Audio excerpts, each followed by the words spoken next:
চলুন আজকের এপিসোডের প্রথম ঘটনায় চলে যাই। প্রথম যে ঘটনাটি আপনাদের সাথে শেয়ার করব, এই ঘটনাটি আমাদেরকে পাঠিয়েছেন অন্তর মাহমুদ ভাই। ওনার বাড়ি মুন্সিগঞ্জ জেলার টঙ্গিবাড়ি উপজেলার আউটশাহী ইউনিয়নের আউটশাহী গ্রামে। তবে ঘটনাটি ওনার সাথে ঘটেনি, ঘটনাটি ঘটেছে ওনারই খুব কাছের বন্ধু নাদিম শেখের সাথে। নাদিম শেখের বাড়িও কিন্তু এই আউটশাহী গ্রামেই, একই গ্রামেই। ওনাদের দুইজনের বাসার মধ্যবর্তী দূরত্ব পায়ে হেঁটে সর্বোচ্চ 5 মিনিট। তো নাদিম শেখের সাথে যে ঘটনাটি ঘটেছে, চলুন সেই ঘটনায় চলে যাই। ঘটনাটির সময়কাল 2012। তখন এই নাদিম শেখ এসএসসি পরীক্ষার্থী। দুপুর 2টোর সময় হঠাৎ করেই মোবাইল ফোনে একটি কল আসে যে পাশের গ্রামে তার যে ছোট খালার বাসা, সেখানে তার যে খালাতো বোন, বয়স 10 থেকে 11 মাস হবে, সে পানিতে পড়ে মারা গেছে, তাও বালতিতে রাখা সামান্য পানিতে পড়ে। সবাই অবাক হয়ে যায়, এটা কীভাবে সম্ভব? বালতি তো কাত হয়ে পড়ে যাওয়ার কথা, আর বালতিটাও ছিল ছোট। বালতিটির মধ্যে মাথা ছিল নিচের দিকে আর পা ছিল উপরের দিকে। পুতুলের মতো ফুটফুটে সুন্দর এই বাচ্চাটি রাগ করলে লাল টকটকে শরীর হয়ে যেত, গায়ের রং এতটাই ফর্সা ছিল। খুব সুন্দর এই বাচ্চাটি এভাবে মারা যেতে পারে, সকলের কাছে এই বিষয়টি আসলে অবিশ্বাস্য মনে হচ্ছিল।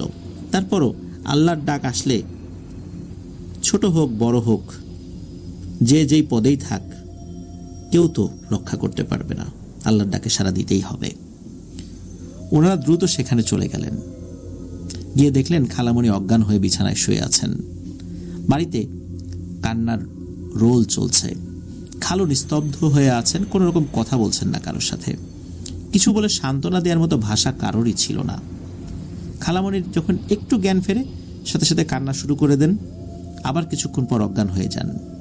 যখনই জ্ঞান ফেরে তখনই উনি বলেন যে, মা তুমি আমাকে বলছিলা না এই অবস্থায় কাউকে কখনো ভিক্ষা দিবা না? আমি তো শুনি নাই কথা। আজ সকাল 11টার দিকে এক মহিলা আমার কাছে ভিক্ষা চাইতে আসছে, আর আমি দিয়ে দিছি। ওই মহিলারূপী পিশাচটা আমার মেয়েকে নিয়ে গেছে। তো এই কথা বলছে, কান্নাকাটি করছে, আবার অজ্ঞান হয়ে যাচ্ছে। আসলে যে নানু ওখানে ছিলেন, উনি সবাইকে বলছিলেন যে যদি বাড়িতে এরকম ছোট বাচ্চা থাকে অথবা কেউ যদি অন্তঃসত্ত্বা হয়, এই অবস্থাতে কোনো ভিক্ষুক যদি ভিক্ষা চায়, সে যতই দরিদ্র হোক, যদি বলে আল্লাহর ওয়াস্তে আমাকে সাহায্য করেন বা আল্লাহর ওয়াস্তে ভিক্ষা দেন, তাহলে শুধু দিতে হবে, তা না হলে কিছু দেয়া যাবে না। যদি কিছু দেয়া হয় তাহলে অধিকাংশ ক্ষেত্রেই এই জিনিসগুলো দুষ্টু পিশাচ হওয়ার সম্ভাবনা বেশি, আর তখন ওই পরিবারের শিশু সন্তানকে ওরা মেরে ফেলে। এই ঘটনাটি ওখানে ঘটেছিল। দুপুর বেলা বাচ্চাটি মারা যায়, অথচ 11টার দিকে, মানে বেলা 11টার দিকে ওই মহিলাকে সে ভিক্ষা দিয়েছিল। মহিলাটির আচার আচরণ সন্দেহজনক ছিল।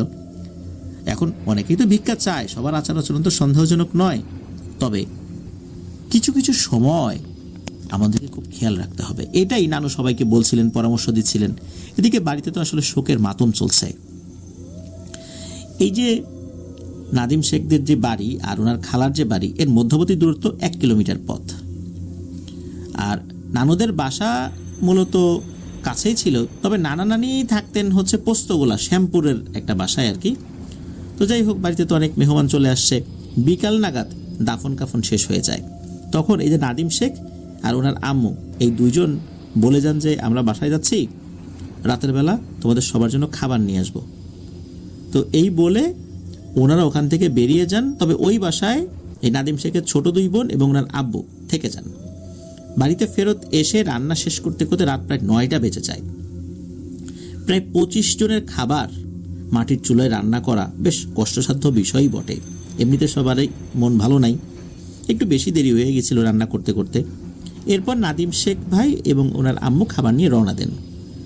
হাতে কোনো চার্জার লাইট নেওয়া হয় নাই, কারণ ওনাদের বাসার রাস্তা তো আসলে খুব ভালো, সমস্যা নাই, আর সবসময় রিক্সা চলে, যার কারণে চার্জার লাইট নেওয়ার প্রয়োজনীয়তা বোধ করেন নাই।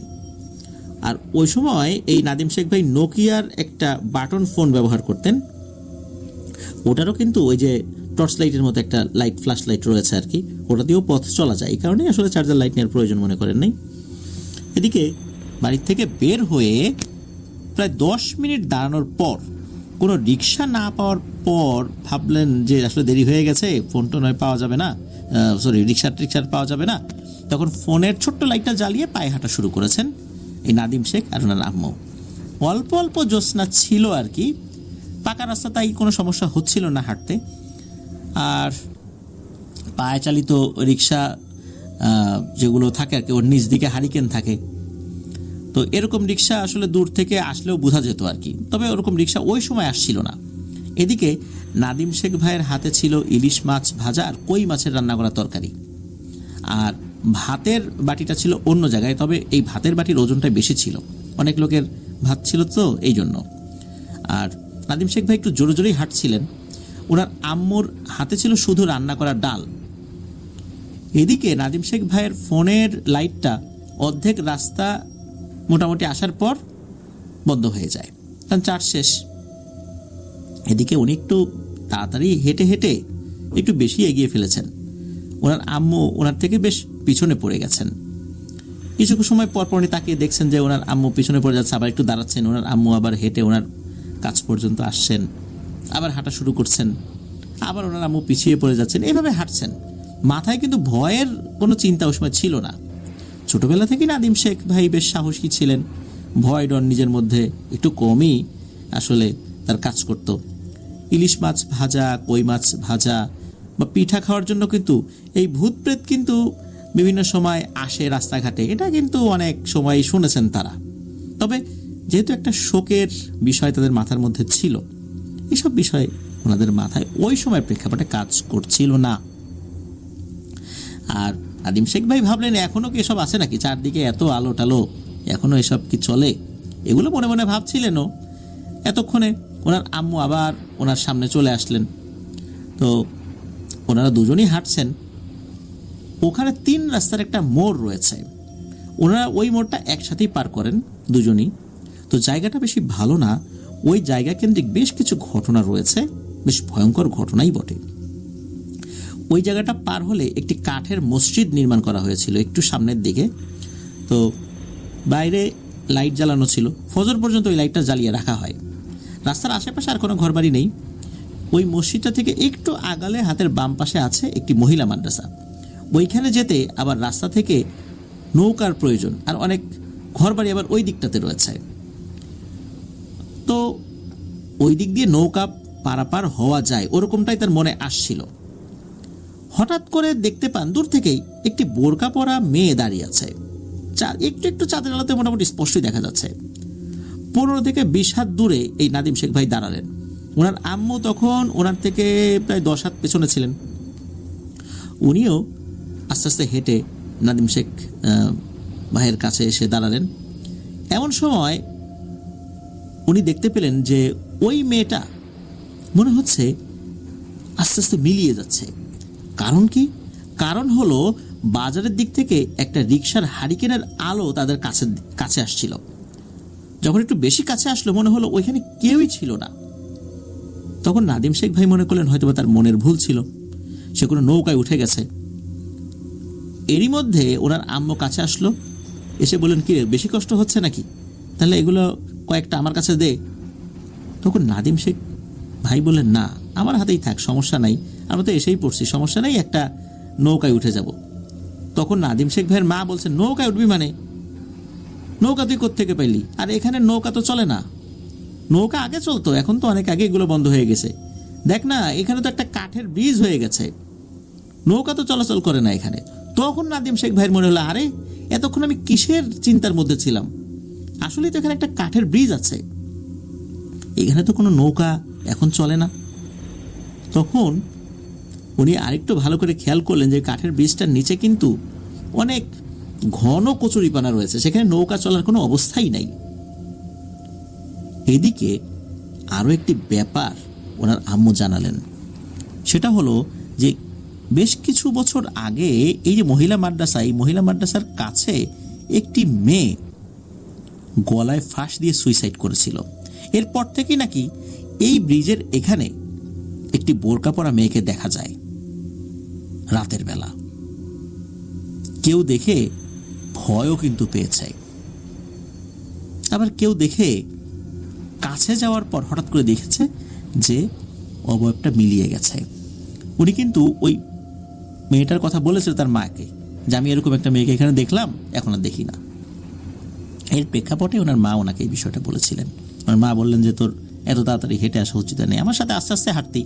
তো যাই হোক, ওনারা আর কোনো সমস্যা ছাড়াই সেই খালার বাসায় পৌঁছে যান। খালার বাসায় পৌঁছার পর এই বিষয়টা ওনার মা অন্যদেরকে অবহিত করেন। তখন সবাই বেশ বকাঝকাই করেন যে এইভাবে আসা তো মানে ঠিক হয়নি। কারণ হচ্ছে দুজন একসাথে আসলে এই বিষয়টা হয়তো বা দেখতো না। যাই হোক, ওদিকে কি হয়, ওই যে খালামণি যার বাচ্চাটা মারা গেছে তাকে অনেকটা জোর করে কিছুটা খাবার খাওয়ানো হয়। এরপর খালামণি বললেন যে কিভাবে ওনার বাচ্চাটা মারা গিয়েছিলেন। উনি বললেন যে ওই বাচ্চার জন্য ছোট একটা বালতিতে অল্প পানি এনেছিলেন শরীর মোছাবেন বলে, আর ফিডার খাওয়াবেন এই জন্য। আর বাচ্চাটা ঘুমিয়েছিল, এই জন্য বাচ্চাটাকে আর উঠান নাই। ওই বালতিটা এনে উনি ওই খাটের পাশে রেখেছিলেন। এরপর উনি চিন্তা করলেন যে বাচ্চাটা ঘুমাচ্ছে, যাই আমি আর একটা কাজ সেরে আসি। অল্প সময়ের জন্য কাজ সেরে এসেই উনি দেখেন বাচ্চাটা বিছানার উপর নাই, বাচ্চাটার পা দেখা যাচ্ছে বালতির ভেতর থেকে উপরের দিকে উঠে আছে। উনি দৌড়ে এসে দেখেন এই অবস্থা। বাচ্চাটা বিছানা থেকে গড়িয়ে গড়িয়ে নিচে পড়ে গিয়েছিল। তখন মাথাটা বালতির ভেতরে ঢুকে যায়। বালতির ভিতরে যেহেতু পানি ছিল, বাচ্চাটার বের হতে পারেনি। কিন্তু সবাই এই বিষয়টা মেলাতে পারে না, বাচ্চা গড়িয়ে গড়িয়ে যদি বালতির উপর পড়েও যায়, এটা যে ছোট বালতি, তাতে বাচ্চার আঘাতে এই বালতিটা কাত হয়ে পড়ে যাওয়ার কথা। কোনোভাবেই এই বাচ্চা পড়ে যাওয়ার পর বাচ্চার লোড এই বালতি রাখার কথা না। বালতিটা তো বড়ও না, ছোট বালতি একদমই। যে কোনো টোকা লাগলেই বালতিটা পড়ে যাবে। যদিও বা পানি ছিল, বালতি একটু ভার ছিল, তারপরও ওই বাচ্চার যেই ওজন, সেই ওজনের আঘাত যদি ওই বালতিতে লাগে, তাতে কোনোভাবেই এই বালতিটা সোজা হয়ে দাঁড়িয়ে থাকার কথা না। যাই হোক, সবাই বুঝতে পেরেছিলেন আসলে কেন এটা হয়েছে। উপস্থিত সবাই খাওয়া দাওয়া শেষ করেন। আর খালামণির বাসায় তখন অনেক মেহমান আসছিলেন। পর্যাপ্ত থাকার জায়গা না থাকায় এই নাদিম শেখ ভাই সবার কাছ থেকে বিদায় নিয়ে বাড়ির দিকে রওনা দেন। ওনার মা ওখানেই থেকে যান। সবাই যেতে নিষেধ করেছিলেন, তবু ওনার বাসা আসলে খুব তো দূরে ছিল না, এই জন্য রওনা দিয়েছিলেন। বাসা থেকে যখন রওনা দিয়ে বাজারের দিকে আসলেন, তখন রাত 11টা ছুঁই ছুঁই। বাজারে দোকান খোলা পেলে ম্যাচ বক্স কিনে নিয়ে যাবেন এটা ভেবেছেন, কিন্তু বাজারে এসে দেখেন একটা দোকানও খোলা নেই। 10 মিনিটের মতো দাঁড়িয়েছিলেন রিক্সার জন্য, কারণ উনি জানতেন ওনাদের এলাকার মোবারক কাকা নামে একজন আছে, উনি রাত 12টা পর্যন্ত রিক্সা চালান। ঢাকাগামী বা বেশি রাতের যাত্রীদের তিনি বাড়িতে পৌঁছে দিতেন। রিক্সা না পেয়ে বাড়ির উদ্দেশ্যে হেঁটেই রওনা দিলেন। নিকষ কালো অন্ধকারের মধ্যে নিজের মতো করে হাঁটতে লাগলেন। এদিকে মোবাইলের চার্জ তো শেষ হয়ে গেছে, লাইটও বন্ধ হয়ে গেছে। মহিলা মাদ্রাসার সামনে আসার পর হঠাৎ করে ওনার শরীরটা ভার ভার অনুভব করতে লাগলেন। যদিও বা ওখানে উনি ভয়ঙ্কর কিছু দেখেন নাই, বা ওই বোরকা পরা ওই অবয়বটা উনি দেখেনও নাই, তবে সেই মেয়েটার কথা মনে পড়েছিল। এই কারণে হয়তো বা মনের মধ্যে একটু ভয় উকি দিয়েছিল, যার কারণে শরীর ভার হয়ে গিয়েছিল। নিজের হাঁটার গতিটা বাড়িয়ে দিয়েছিলেন। হাঁটতে হাঁটতে এসে পড়লেন সেই 3 রাস্তার মোড়ের টিনের মসজিদের সামনে। মসজিদটা কিন্তু এখন আর সেই টিনের মসজিদ নাই, এখন পাকা করা হয়েছে, বড় করা হয়েছে। মসজিদের গেটের বাইরের লাইটের নিচে কিছুক্ষণ দাঁড়িয়ে রইলেন, কারণ সামনে 3 রাস্তার মোড়। বাজার থেকে একটু সামনে আসলেন, তারপর উনি 3 রাস্তার 3 দিকে তাকিয়ে দেখেন এমন কালো অন্ধকার, কিচ্ছু দেখা যায় না। মনে হলো দুনিয়া সব অন্ধকার এসে পড়েছে এই 3 রাস্তার মোড়ে। একটু আগালেই হারিয়ে যাবেন এই অন্ধকারের মধ্যে। তাই সাহস পাচ্ছিলেন না সামনে আগানোর। টানা 10 মিনিটের মতো দাঁড়িয়েছিলেন যে কেউ আসলে তার সাথে চলে যাবেন। এদিকে কল দিয়ে যে কাউকে আসতে বলবেন সে অবস্থাও ছিল না, মোবাইল তো বন্ধ হয়ে গেছে। এর মধ্যে মনে পড়ে গেল ছোটবেলার শোনা সেই 3 রাস্তার মোড়ের ঘটনা। কেউ না কেউ নাকি আগে সেখানে ভোগ দিত, তখন রাস্তা ছিল মাটির। একবার সকালে স্কুলে যাওয়ার সময় উনি দেখেছিলেন কলা পাতায় মিষ্টি, আবার একদিন দেখেছেন কাটা ছাগলের মাথা, রক্তে রঞ্জিত হয়ে আছে সেই মাথা। আবার এক সময় দেখেছিলেন 5টা মুরগির মাথা, আবার মিষ্টি, তারপর পিঠা, এগুলো দেয়া হয়েছে ভোগ হিসাবে ওই 3 রাস্তার ওই মোড়ে। উনি রাতের বেলা যেহেতু ওখানে দাঁড়িয়েছিলেন কিছু সময়, এই সমস্ত বিষয় ওনার চোখের সামনে ভাসতে লাগলো আর মনের মধ্যে ভয়ও বাড়তে লাগলো। একটু আগাচ্ছেন সাহস করে, আবার পিছাচ্ছেন, কিন্তু এভাবে তো আর চলে না। এরকম করতে করতে রাত 11:40 মতো বেজে গেছে। 10 মিনিটের রাস্তা 30-40 মিনিটে শেষ করতে পারছেন না, চোখেও কিছু দেখছেন না। এমন সময় একটা রিক্সা পেছন থেকে আসলো আর ওনাকে বলল যে, এ বাপু এখানে কি করো, তাড়াতাড়ি বাড়ি যাও, এখানে বেশিক্ষণ দাঁড়িয়ে থাকা ঠিক না। আর রিক্সাওয়ালার মতো চলে যাচ্ছিলেন কোনো কথা না বাড়িয়েই। আর উনি কি করছেন, রিক্সার পেছনে দৌড় দিচ্ছেন যে কাকা দাঁড়ান, আমাকে নিয়ে যান। কিন্তু সমস্যা হলো যে রিক্সাওয়ালা উনি ওনার মতো করে চলে যাচ্ছিলেন। এই নাদিম শেখ ভাইয়ের কোনো ডাক আসলে শোনেন নাই। চিন্তা করেছিলেন যে উনি যেদিকে যাবেন, মানে নাদিম শেখ ভাই যেদিকে যাবেন ওইদিকে যদি রিক্সা যান, কোনোভাবে ওই রিক্সাকে জোর করে আটকে ওই রিক্সায় উঠবেনি। কিন্তু সমস্যা হলো কি, ওই রিক্সা চলে গেল আরেক সাইডে, ওই 3 রাস্তার মোড়ে আরেক সাইডে। যেই সাইডে গিয়েছেন ওই দিকে তার বাড়ি না, রিক্সা অন্য সাইডে চলে গেছে। মনে হচ্ছে রিক্সাওয়ালার বাড়ি ওই দিকেই হবে, যার কারণে সেও চলে গেছে তার বাড়িতে। এখন কি আর করা, বাধ্য হয়ে উনি ওনার বাড়ির দিকে দৌড় দিলেন। ওনার বাড়ির রাস্তাটা ছিল বাম দিকে, ওনার বাসার উদ্দেশ্য করে দিলেন এক দৌড়। তখন মনে হচ্ছিল কেউ ওনার পিছনে ছোটাছুটি শুরু করেছে। এটা হয়তো তার মনের ভুলই ছিল বা ঠিকও হতে পারে। উনি ভয়ের চূড়ান্ত পর্যায়ে পৌঁছে যান, ক্লান্ত হয়ে একটা জায়গায় থেমে যান। যে জায়গায় থেমে যান ওখানে বারেক শেখ নামে একজনের বাড়ি ছিল। উনি এতটা ক্লান্ত হয়ে গিয়েছিলেন যে শ্বাস নিতেও কষ্ট হচ্ছিল। তো উনি যেখানে এসে দাঁড়িয়েছিলেন তার থেকে ওনার একটু সামনে একটা পুরনো বট গাছ রয়েছে। বট গাছের সামনে দিয়ে যাওয়ার সাহস করতে না পেরে এই বারেক শেখের বাড়ির সামনে কিছুক্ষণ দাঁড়িয়ে অবস্থান করলেন। ওই যে বট গাছটা, এটা নিয়েও কিন্তু বেশ কিছু ঘটনা রয়েছে। 2004 সালে এই পাশের এক বাড়ির কাকা, তার নাম হলো সানাউল্লাহ, উনি এই যে বটের পাতা পড়ে তার ফসলি জমি নষ্ট হয়, এই কারণে উনি ওই বট গাছের ডাল কাটার সিদ্ধান্ত নিলেন, যেই ডালগুলো ওনার জমির উপরে এসে পড়ে বা ঝামেলা করে। তো উনি একটা ডাল কাটেনও, সময়টা বেলা 11টা এরকম। তো ডাল কাটার পর কোনো সমস্যা ছাড়াই সারাদিনের কাজ শেষ করেন। কিন্তু পরদিন সকালবেলা উনি যখন ঘুম থেকে ওঠার পর উনি আর কথা বলতে পারেন না, প্রচণ্ড জ্বর, ওনার বাকশক্তি হারিয়ে যায়।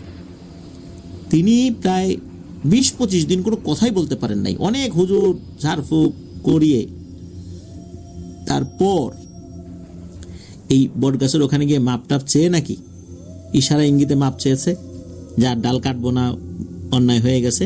এরপর নাকি উনি বাকশক্তি ফিরে পান এবং স্বাভাবিক জীবনে ফেরত আসেন। এখন উনি স্বাভাবিক জীবনেই আছেন। এরপরে 2009 সালে আরও একটি ঘটনা ঘটেছিল, যখন এই নাদিম শেখ ভাই ক্লাস 8-এ পড়তেন। বট গাছের সামনের বাড়ির এক মহিলা, যিনি ছিলেন অন্তঃসত্ত্বা, রাত্রে তার ওয়াশরুমে যাওয়ার দরকার হয়। তখন ওই বট গাছ থেকে কোনো একটি ভয়ঙ্কর জিন তার দিকে নজর দেয়। সকাল থেকে শুরু হয় তার অদ্ভুত আচরণ, হঠাৎ হাসি, হঠাৎ কান্না, এরকম চলে 3-4 দিন। তার এই আচরণে সবাই আন্দাজ করতে পারেন কোনো একটা সমস্যা হয়েছে। পরে মুন্সিগঞ্জের গজারিয়া চর থেকে এক নাম করা কবিরাজকে আনা হয় তাদের বাসায়। কবিরাজ এসে এশার নামাজের পর আসন বসায় সেই মহিলার বাড়িতে। তার উপর হাজির করা হয় সেই জিনকে। জিন হাজির হয়ে অকথ্য ভাষায় গালিগালাজ করতে থাকে কবিরাজকে এবং বলে যে একে তো আমি শেষ করেই ফেলব। এবং সেই জিনটা বলে, আমরা 7 ভাই মিলে এখানে অনেক বছর থাকি। কবিরাজ জানতে পারেন এই 7 জনের মধ্যে ওই জিনটাই সবার ছোট, আর তার বয়স 700 বছরেরও বেশি। জিন কোনোভাবে এই মহিলাকে ছেড়ে যেতে রাজি হয় না। এখন কবিরাজ জোর করে কোনো কিছু করতেও পারছেন না, কারণ জিনটা ওই মহিলার উপরেই আসর করেছিল, আর মহিলা ছিলেন অন্তঃসত্ত্বা, যদি বাচ্চার কোনো ক্ষতি হয় এই জন্য। বিভিন্নভাবে বোঝানোর পর সেই জিনটা তাকে ছেড়ে যেতে রাজি হয়। জিন কথা দেয় সে বাচ্চার কোনো ক্ষতি করবে না, কিন্তু যাওয়ার আগে 5 ধরনের 5 কেজি মিষ্টি, 7 ধরনের 7টি ফল দিয়ে তাকে ভোগ দিতে হবে। কবিরাজ তার কথায় সম্মতি দিলে জিন চলে যায়। কবিরাজের কথা অনুযায়ী ওই দিন রাত 12টায় বট গাছের নিচে 5 ধরনের 5 কেজি মিষ্টি, মানে 1 কেজি করে 5 কেজি মিষ্টি আর 7 রকমের 7টি ফল দিয়ে আসা হয়। এটা যখনই একজন দিয়ে এসেছে, সাথে সাথে নাকি ওই মহিলা চোখ বন্ধ করে ওই বট গাছের দিকে হাঁটা শুরু করেছে তার ঘর থেকে, এবং ওই বট গাছের নিচে গিয়েই অচেতন হয়ে পড়ে যায়। বাড়ির মানুষজন তাকে ধরে বাসায় নিয়ে আসে। পরবর্তীতে কবিরাজ কিছু নিয়মকানুন বাতলিয়ে দেয় যে এইভাবে চলতে হবে। তো কবিরাজ ওই রাত্রেই চলে গিয়েছিলেন। তাকে থেকে যাওয়ার কথা বলা হলেও কবিরাজ বলেছিলেন যে যেই বাড়িতে চিকিৎসা করা হয়, বিশেষ করে জিন সংক্রান্ত চিকিৎসা করা হয়, সেই বাড়িতে তার থাকা নিষেধ। পরের দিন থেকে ওই মহিলা স্বাভাবিক আচরণ করে এবং এই কবিরাজকে ফোনে জানানো হলে কবিরাজ বলেন যে সেই জিনটা সেই ভোগ গ্রহণ করেছে। আবার আর একটা ঘটনা 2009 সালের শেষ বা 2010 সালের শুরুর দিকে হবে। তো এক শ্রেণীর বেদে সম্প্রদায় যারা বিভিন্ন এলাকায় ঘুরে ঘুরে পাখি শিকার করে, তেমনি একটা বেদের দল রাস্তা দিয়ে হেঁটে যাওয়ার সময় সেই বটগাছ দেখে সেখানে দাঁড়িয়ে যায়। তো ওই বেদের দলের একজন লোক ওই বটগাছের দিকে হেঁটে যায়, তখন কিছু মানুষ তাকে নিষেধ করে। তখন ওই লোকটি জানায় সে বটগাছ থেকে আঠা সংগ্রহ করবে, অন্য কোনো কিছু করবে না। মূলত এই আঠা সে পাখি শিকারের কাজে ব্যবহার করবে। সবাই বেদেকে নিষেধ করে যে না, এটা করা যাবে না। সে জোরপূর্বক ওই বটগাছের কাছে যায় এবং সে বলে তার কোনো কিছুতেই ভয় নেই, কারণ তার কাছে তার সর্দারের দেয়া নাকি একটি তাবিজ রয়েছে। সেটা সবাইকে দেখায়, এই দেখো তাবিজ, এটা থাকলে আর কোনো ভয় নেই। তারপর সেই বেদে আঠা সংগ্রহ করতে উপরে উঠে যায় বটগাছের উপর। সময় তখন আনুমানিক 11:30 আর কি এরকম। তো বটগাছের উপরে উঠে ছুরি দিয়ে একটা ছোট গর্ত করেছে মাত্র, তখনই হঠাৎ চিৎকার দিয়ে গাছের পেছনের দিক থেকে পড়ে যায় সেই বেদের সদস্য। তার চিৎকার শুনে সবাই যখন তার কাছে যায় তখন সবাইকে উদ্দেশ্য করে বলতে থাকে, আমারে বাঁচান, আমারে খেয়ে ফেলবে। তখন সবাই তাকে উদ্দেশ্য করে বলে সে কি দেখেছে, কিসে তাকে খেয়ে ফেলবে।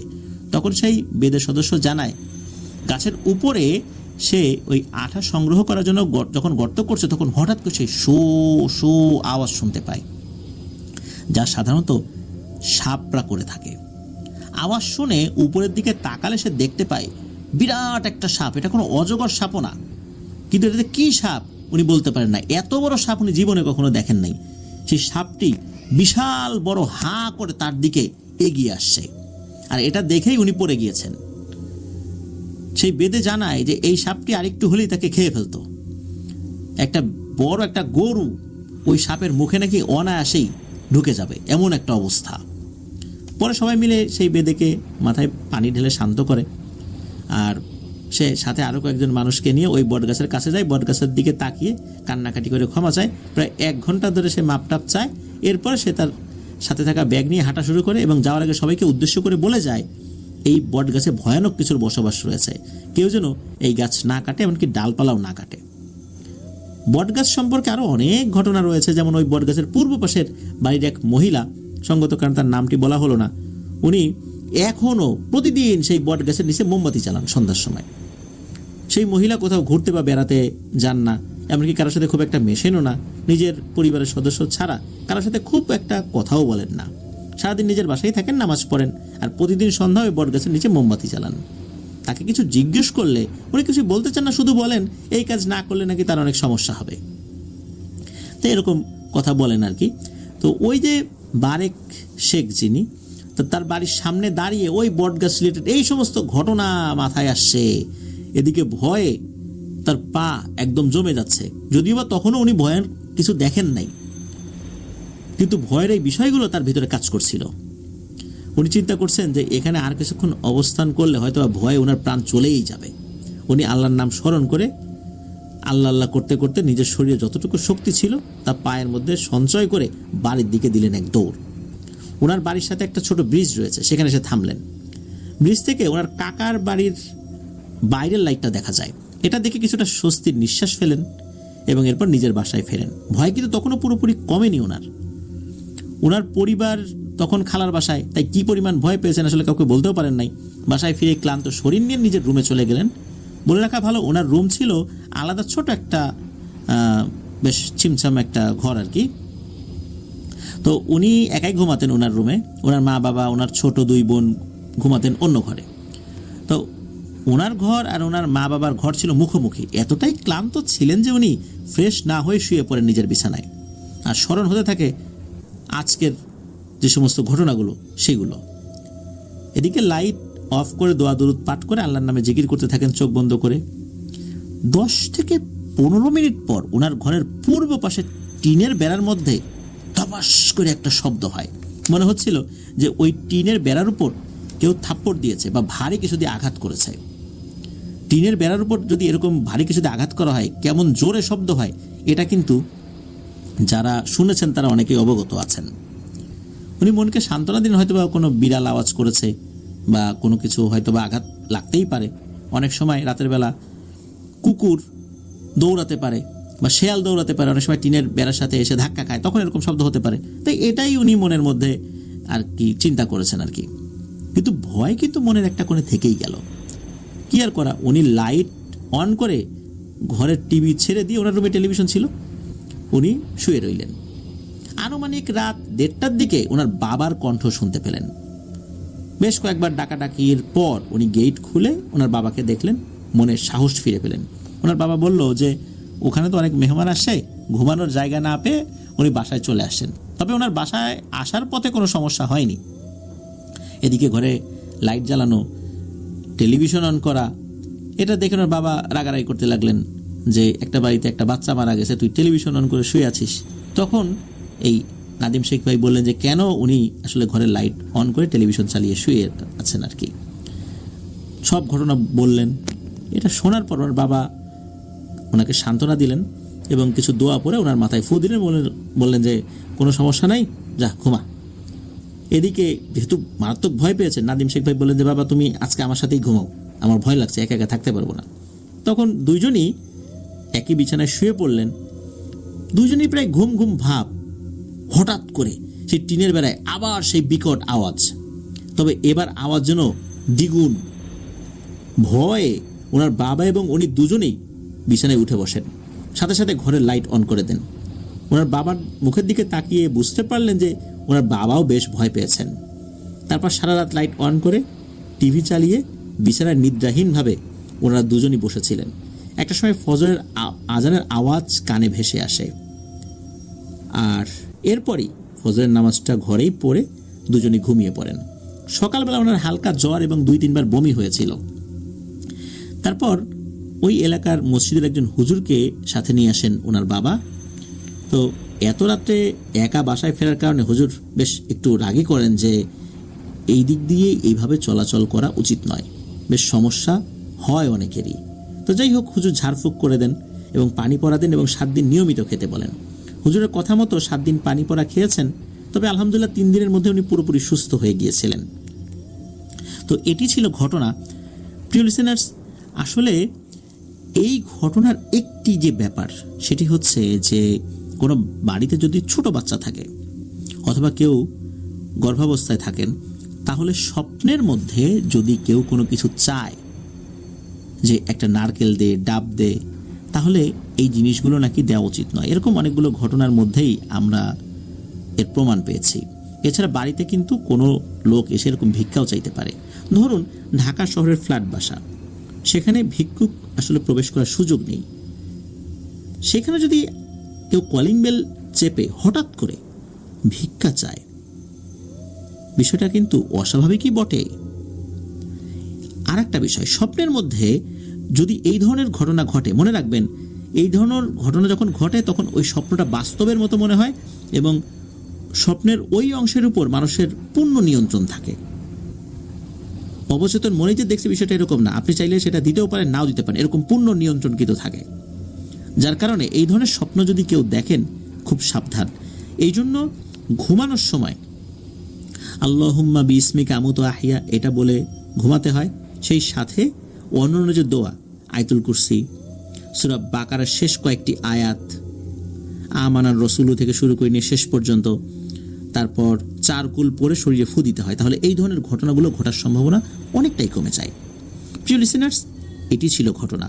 চলুন আমরা চলে যাব আমাদের এবারের মুন্সিগঞ্জ স্পেশাল এপিসোডের পরবর্তী আরও বেশ কিছু ঘটনায়। প্রিয় লিসেনার্স, আসসালামু আলাইকুম।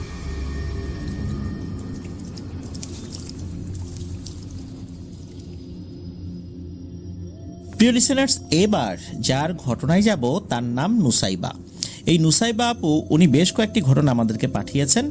সবচাইতে আমাদের ভালো লেগেছে এই জিনিসটা চিন্তা করে, এই নুসাইবা আপুর আম্মু সমতা বেগম উনি নিজেই রেকর্ড করে একটি ঘটনা পাঠিয়েছেন। উনি আমাদের চ্যানেলের নিয়মিত একজন শ্রোতা। উনি রান্না সহ অন্যান্য কাজের ফাঁকে আমাদের সব ঘটনাই শুনে থাকেন। চলুন নুসাইবা আপুর ঘটনায় চলে যাই। প্রথম যে ঘটনাটি আপনাদের সাথে শেয়ার করব, এই ঘটনাটি যখন ওনার আম্মুর সাথে ঘটে তখন ওনার আম্মুর বয়স 7 কি 8 হবে। এখন তার বয়স 53-54 এরকম হবে আর কি। তো ওই সময়ে সিজনটা ছিল আমের সিজন।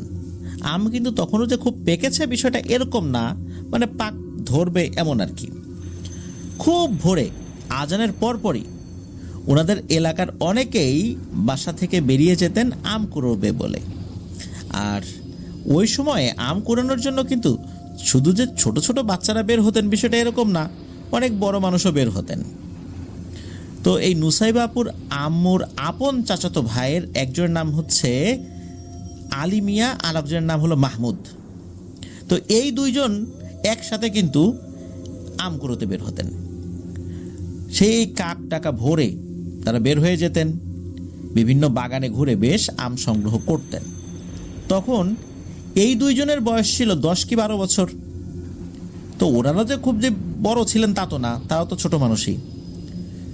ওনারা যখন আম কুড়িয়ে ফিরতেন তখন এই নুসাইবা আপুর আম্মু সমতা বেগম উনি ঘুম থেকে উঠে যে আম কুড়োতে যাবেন ততক্ষণে তো সব আম কুড়িয়ে অন্যান্যরা নিয়ে গেছে। তখন উনি কি করতেন, এই দুই চাচাতো ভাই এই আলী মিয়া আর মাহমুদের কাছে বলতেন যে ভাই আমারে একটা আম দে না। এরা আবার বলতো এত কষ্ট করে আম কুড়িয়ে আনছি কি তোকে দেওয়ার জন্য নাকি, যা পারলে নিজে কুড়িয়ে আন। এখন আসলেই তো তারা তো ছোট মানুষ, কুড়িয়ে আনছে এত কষ্ট করে, চাইলে দেবে কেন? তো তারাও আসলে ওইভাবে দিত না, বা কখনো কখনো দিত। তো একবার ওনার কাছে মনে হলো যে যা আমি নিজেই আম কুড়োতে যাব, কিন্তু একা একা আম কুড়োতে যাব সেই ভোরবেলা অন্ধকার থাকতে ভয় লাগবে তো, আর এটা তো পরিবারকে বললেও রাজি হবে না। তখন এই যে দুই চাচাতো ভাইকে বলছে যে ভাই তোমরা যখন যাবা আমাকে ডাক দিও, আমি তোমাদের সাথে যাব, তাহলে তো তোমার কাছে আম চাওয়া লাগে না। তো তারাও চিন্তা করছে ভালোই তো, ওকে ডাক দিব, আমাদের সাথে গেলে তো ভালো, প্রতিদিন আম কুড়াই আনি আর ও চায় আমাদের কাছে। তো ওর মতো করে আম কুড়ালো, সমস্যা কি। তো যখন বলছেন যে ঠিক আছে তোকে ডাকবো নিয়ে যাব, তখন তো এই নুসাইবা আপুর আম্মু সমতা বেগম বেশ খুশি। ওই রাত্রে উনি আর ঘুমাতেই পারছেন না খুশিতে, খালি এপাশ ওপাশ করছেন কখন ভোর হবে, কখন এই আলী মিয়া ভাই আর মাহমুদ ভাই ডাক দিবেন। উনি সারা রাত ঘুমাতেই পারেন নাই, কেন ঘুমিয়ে পড়লেই কখন যেন এসে ডাক দেয়। এই জন্য উনি সারা রাত একরকম জেগেই ছিলেন। একটা সময় ওনার হালকা ঘুম চলেও আসে, কতক্ষণ আর জেগে থাকা যায়। হঠাৎ করে মনে হলো এই যে মাহমুদ ভাই ওনাকে ডাকছেন, এই সমতা ওঠ ওঠ। উনি তো লাফ দিয়ে উঠে গেছেন, এই ডাকের অপেক্ষায় তো ছিলেন। তখন উনি কি করেছেন, একটা বড় কাপড় মাথার উপরে বেঁধে ফেলছেন, এই কারণে যে অনেকটা হিজাবের মতো বেঁধে ফেলছেন আর কি, যাতে করে ওইটার মধ্যে অনেক আম ওর ভিতরে ঢুকিয়ে একটা ঝোলার মতো করা যায় আর কি। এই জন্য উনি ওইটা ওরকম মাথার সাথে পেঁচিয়ে বাইরে বের হয়ে গেছেন। এদিকে উনি যখন দরজা খুলে বাইরে বের হয়েছে তখন দেখেন যে মাহমুদ ভাই দরজার ওই পাশে দাঁড়িয়ে আছে। এদিকে নুসাইবা আপুর আম্মু তো পা টিপে টিপে বের হয়েছেন আর ওনার পিছনে পিছনে হাঁটছেন। ওখানে কিন্তু আলী ভাই ছিল না, কিন্তু দুই ভাই কিন্তু সবসময় একসাথেই আম কুড়োতে যেতেন। এই ব্যাপারটা দেখে উনি প্রশ্ন করেন যে মাহমুদ ভাই তুমি একা কেন, আলী মিয়া ভাই কোথায়? কিন্তু এই প্রশ্নের কোনো উত্তর দিচ্ছেন না মাহমুদ ভাই। তো মুসাইবা আপুর আম্মু বারবার জিজ্ঞেস করতেই থাকে, কিন্তু সে কোনো কথা বলে না। একটা পর্যায়ে ওই যে মাহমুদ ভাই যিনি, উনি রাগ করে ধমক দিয়ে বলছেন এই স্যামরি চুপ থাক, এত কথা কোষ কি জন্যে। এই ধমক খেয়ে উনি একদম চুপ। চিন্তা করছেন যে না বাবু আর বেশি ঘাটানোর দরকার নাই, এরে এমনি যে আমাকে ডাক দিয়ে নিয়ে যাচ্ছে এটাই বেশি, এখন আবার বেশি প্রশ্ন করতে গেলে শেষে বলবে যে যা তুই বাড়ি যা, তোর আম করানোর দরকার না, আমি একাই যাচ্ছি। সারা রাত না ঘুমায় এভাবে বসেছিল আম কুড়াবে বলে, এখন যদি তাকে সাথে না নেয় তো উনি চুপ হয়ে যান একদম। এদিকে তার পিছনে পিছনে হাঁটতে হাঁটতে যাচ্ছেন। অন্ধকার থাকার কারণে নুসাইবা আপুর আম্মু জায়গাটা খুব ভালোভাবে চিনতেও পারছিলেন না। তো উনি দেখলেন যে মাটিতে অনেক আম পড়ে আছে। ওনার আম্মু তো দেখে খুব খুশি, 8-9 বছর বয়স বা 7-8 বছর বয়স, এতগুলো আম পেয়েছেন, এমনিতে তো আম আসলে কুড়াতে পারেন না। উনি কি করেছেন, ওই গলা আর মাথার উপর থেকে যে কাপড়টা ছিল ওটা খুলে ওর মধ্যে ওই আমগুলো ঢোকানো শুরু করেছেন। আবার ওই মাহমুদ ভাইয়ের দিকেও তাকাচ্ছেন যে সে কতটুকু দূরে চলে গেল আর কি। তো উনি দেখলেন যে ওই মাহমুদ ভাই বেশ খানিকটা দূরে চলে গেছে, ওই অন্ধকারেই দেখছেন আর কি, যতটুকু দেখা যায়। তো উনি আবার ওই মাহমুদ ভাইয়ের পেছন পেছন দৌড়াচ্ছেন আর কি। এমন করতে করতে এই নুসাইবাপুর আম্মু যে কত দূর গেছেন উনি নিজেও জানেন না। একটা ব্যাপার এই নুসাইবাপুর আম্মু খেয়াল করলেন যে এই যে মাহমুদ ভাই উনি কোনো আম কুড়াচ্ছেন না, উনি শুধু হাঁটছেন। আর ওনার আম্মুকে বলছেন, এই সামনে চল, ওখানে অনেক বড় পাকা পাকা আম পড়ে আছে। নুসাইবাপুর আম্মু বলছে, আরে তাই নাকি, চলো তাড়াতাড়ি চলো, কালকে সারাদিন আম খাবো, ভাতই খাবো না। তো এরকম কথা বলতে বলতে নুসাইবাপুর আম্মু এই মাহমুদ ভাইয়ের পেছন পেছন যেতে থাকেন। হঠাৎ করেই ওনার আম্মুর নাকে নর্দমার খুব বিশ্রী গন্ধ আসে।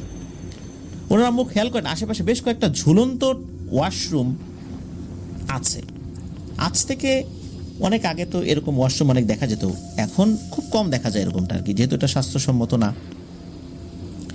তখন ওনার আম্মু ওই মাহমুদ ভাইকে জিজ্ঞেস করে, এই মাহমুদ ভাই, আমার কোথায় নিয়ে আসছো, আম কোথায়, এখানে তো শুধু নর্দমা আর এই ওয়াশরুম, কি বাজে গন্ধ। এই কথা বলে ওই পেছন দিক থেকে ওই মাহমুদ ভাইয়ের পিঠের উপরে হাত দিয়েছেন। যেই না হাত দিয়েছেন তখন ওই অবয়বটা ঘুরে তাকায়, আর তখন নুসাইবাপুর আম্মু দেখতে পান ভয়ঙ্কর একটা দৃশ্য। এই জিনিসটা সমস্ত শরীর লোমে আবৃত, চেহারাটাও ভালো বোঝা যাচ্ছে না, মুখের উপরও বড় বড় লোম। আর তখন এই নুসাইবাপুর আম্মুর দিকে তাকিয়ে খুব বাজেভাবে হাসতে থাকে। উনি তো ছোট মানুষ, 7-8 বছর বয়স, তার কতটুকু বা সাহস, তারপরেও উনি প্রচণ্ড ভয় পেয়েছিলেন কিন্তু সাহস হারান নাই। উনি ওইখান থেকে একটা দৌড় দেন আর চিৎকার করতে থাকেন, বাঁচাও বাঁচাও, এরকম করে চিৎকার করতে থাকেন। উনি দৌড়াতে দৌড়াতে বাড়ির রাস্তা ধরেই বাড়িতে চলে আসছেন এবং বাড়িতে এসে দরজার উপর প্রচণ্ড জোরে থাপড় মারছেন আর কি। আর থাপড় মারতে মারতে বলছেন যে, আম্মা আম্মা দেখো মাহমুদ ভাই, মাহমুদ ভাই। আসলে উনি চিন্তা করেছেন যে মাহমুদ ভাইয়ের চেহারা এরকম হলো কিভাবে, এই জন্য আম্মা আম্মা দেখো মাহমুদ ভাই, মাহমুদ ভাই এরকম বলতে বলতে উনি অজ্ঞান হয়ে গেছেন। আর এই যে উনি যে দৌড়ে আসছেন, উনি যে আমগুলো কুড়িয়েছেন, এই আম কিন্তু উনি ফেলে আসেন নাই, ওইগুলো নিয়েই দৌড়েছেন। যাই হোক, উনি অল্প সময় পরে অজ্ঞান হয়ে গেছেন। আর এই যে দরজার উপর ক্রমাগত শব্দ হচ্ছিল, এই শব্দে ঘরের লোকজন উঠে পড়ে, দরজা খুলে তাকে ঘরের ভিতরে নিয়ে যায়। ভেতর নেওয়ার পর তাকে জ্ঞান ফেরানো হয়। পরবর্তীতে দুপুরের দিকে জ্ঞান ফেরে। তখন উনি সব কথা বলতে থাকেন, কি হয়েছিল। বলছেন যে এই মাহমুদ ভাই আমাকে ডাক দিয়ে নিয়ে ওই নর্দমার ওই দিকে নামায় নিয়ে গেছিল। পরবর্তীতে যখন বাড়ির সব সদস্যরা খোঁজ খবর লাগালেন, তখন মাহমুদ ভাইয়ের মা উনি জানালেন যে আরে এই আলী মিয়ার তো গতকাল থেকে জ্বর, এই কারণে ওরা কেউই বের হয় নাই, আম কুড়াতে যাবে কিভাবে। এরপর আরো একটা অদ্ভুত ব্যাপার দেখা গেল। এই যে নুসাইবাপুর আম্মু যে আমগুলো কুড়িয়ে এনেছিলেন, এইগুলো আসলে বড় বড় মাটির ঢেলা ছিল বা ঢিল ছিল, ওটা আসলে কোনো আম ছিল না। ওই দিন ভালো একজন হুজুরকে বাড়িতে ডেকে নিয়ে আসা হয়। উনি সব কিছু পরীক্ষা নিরীক্ষা করে কিছু সময় পর জানালেন মূলত ভয়ঙ্কর এক রক্ত পিশাচের কবলে পড়েছিলেন উনি। আল্লাহর অশেষ রহমতে বেঁচে ফিরতে পেরেছেন। সাধারণত এই ধরনের রক্ত পিশাচের খপ্পরে পড়ার পর মানুষ বাঁচতে পারে না। তো যাই হোক, উনি নাকি এটাও বলেছিলেন যে এই রক্ত পিশাচকে বন্দি না করলে ওই জিনিসটা আবার আসতে পারে। হুজুর তার প্রক্রিয়াতে নাকি ওই পিশাচটাকে বোতলবন্দি করেছিলেন, কিন্তু বোতলবন্দি করার পর উনি কি করেছিলেন এটা জানা যায় না। তবে এরপরে ওনার আম্মুর সাথে এই পিশাচ রিলেটেড সমস্যা ওইভাবে আর হয়নি। তা এটাই ছিল ঘটনা। চলুন আমরা চলে যাব নুসাইবাপুর পাঠানো পরবর্তী আরও একটি ঘটনায়। প্রিয়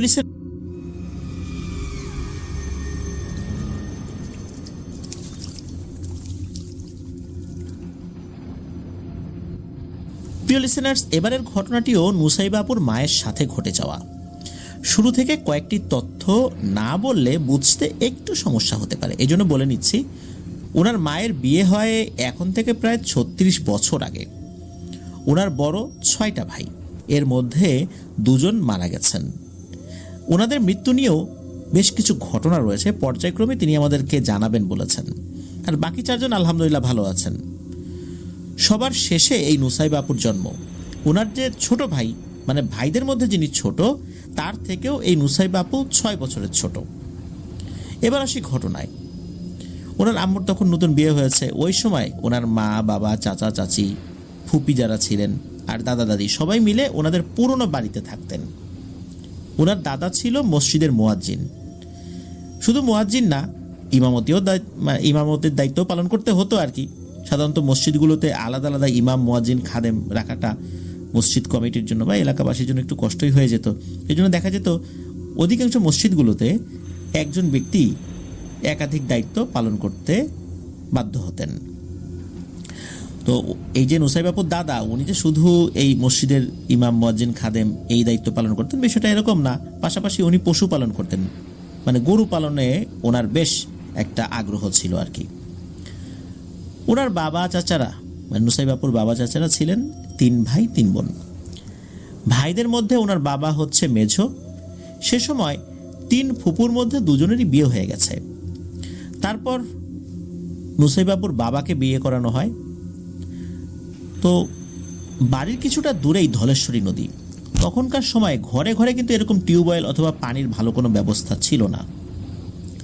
নদী অথবা পুকুরই ছিল বিভিন্ন কাজের জন্য পানির অন্যতম উৎস।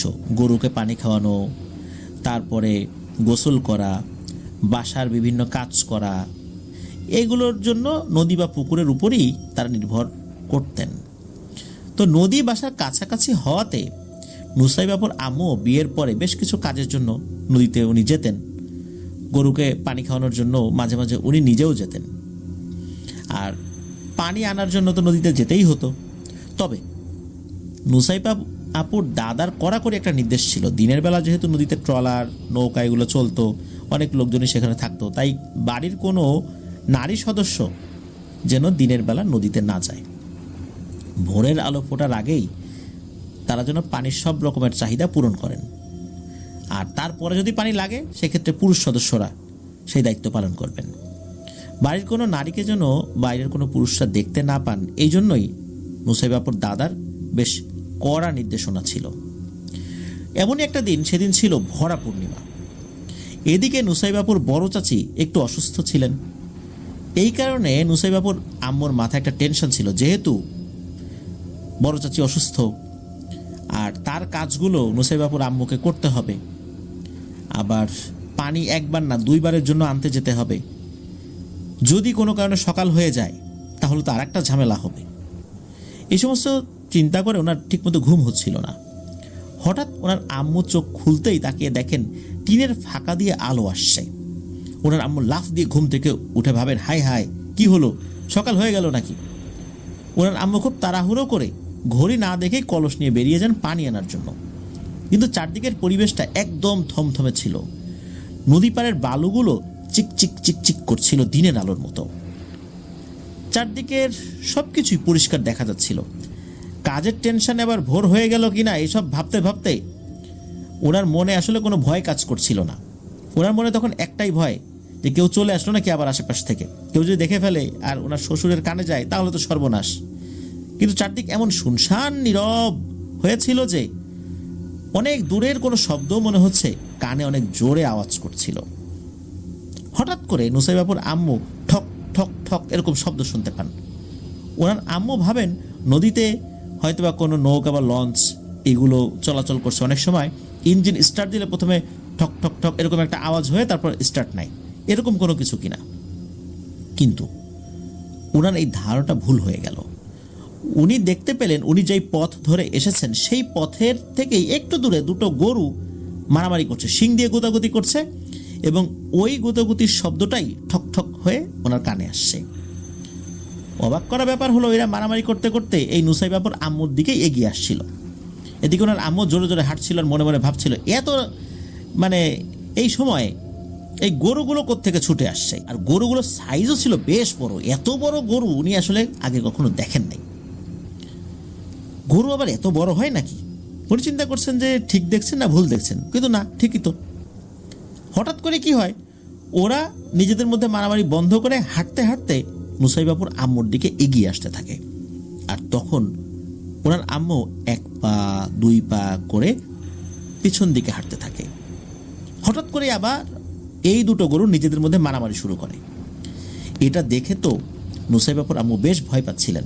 ভূতের ভয় পাচ্ছিলেন বিষয়টা এরকম না, এত বড় গরু যদি ওনাকে এখন এসে ধাক্কা দেয়, শিং দিয়ে গুঁতো দেয়, তাহলে তো উনি মারাত্মকভাবে আহত হবেন বা মারাও যেতে পারেন।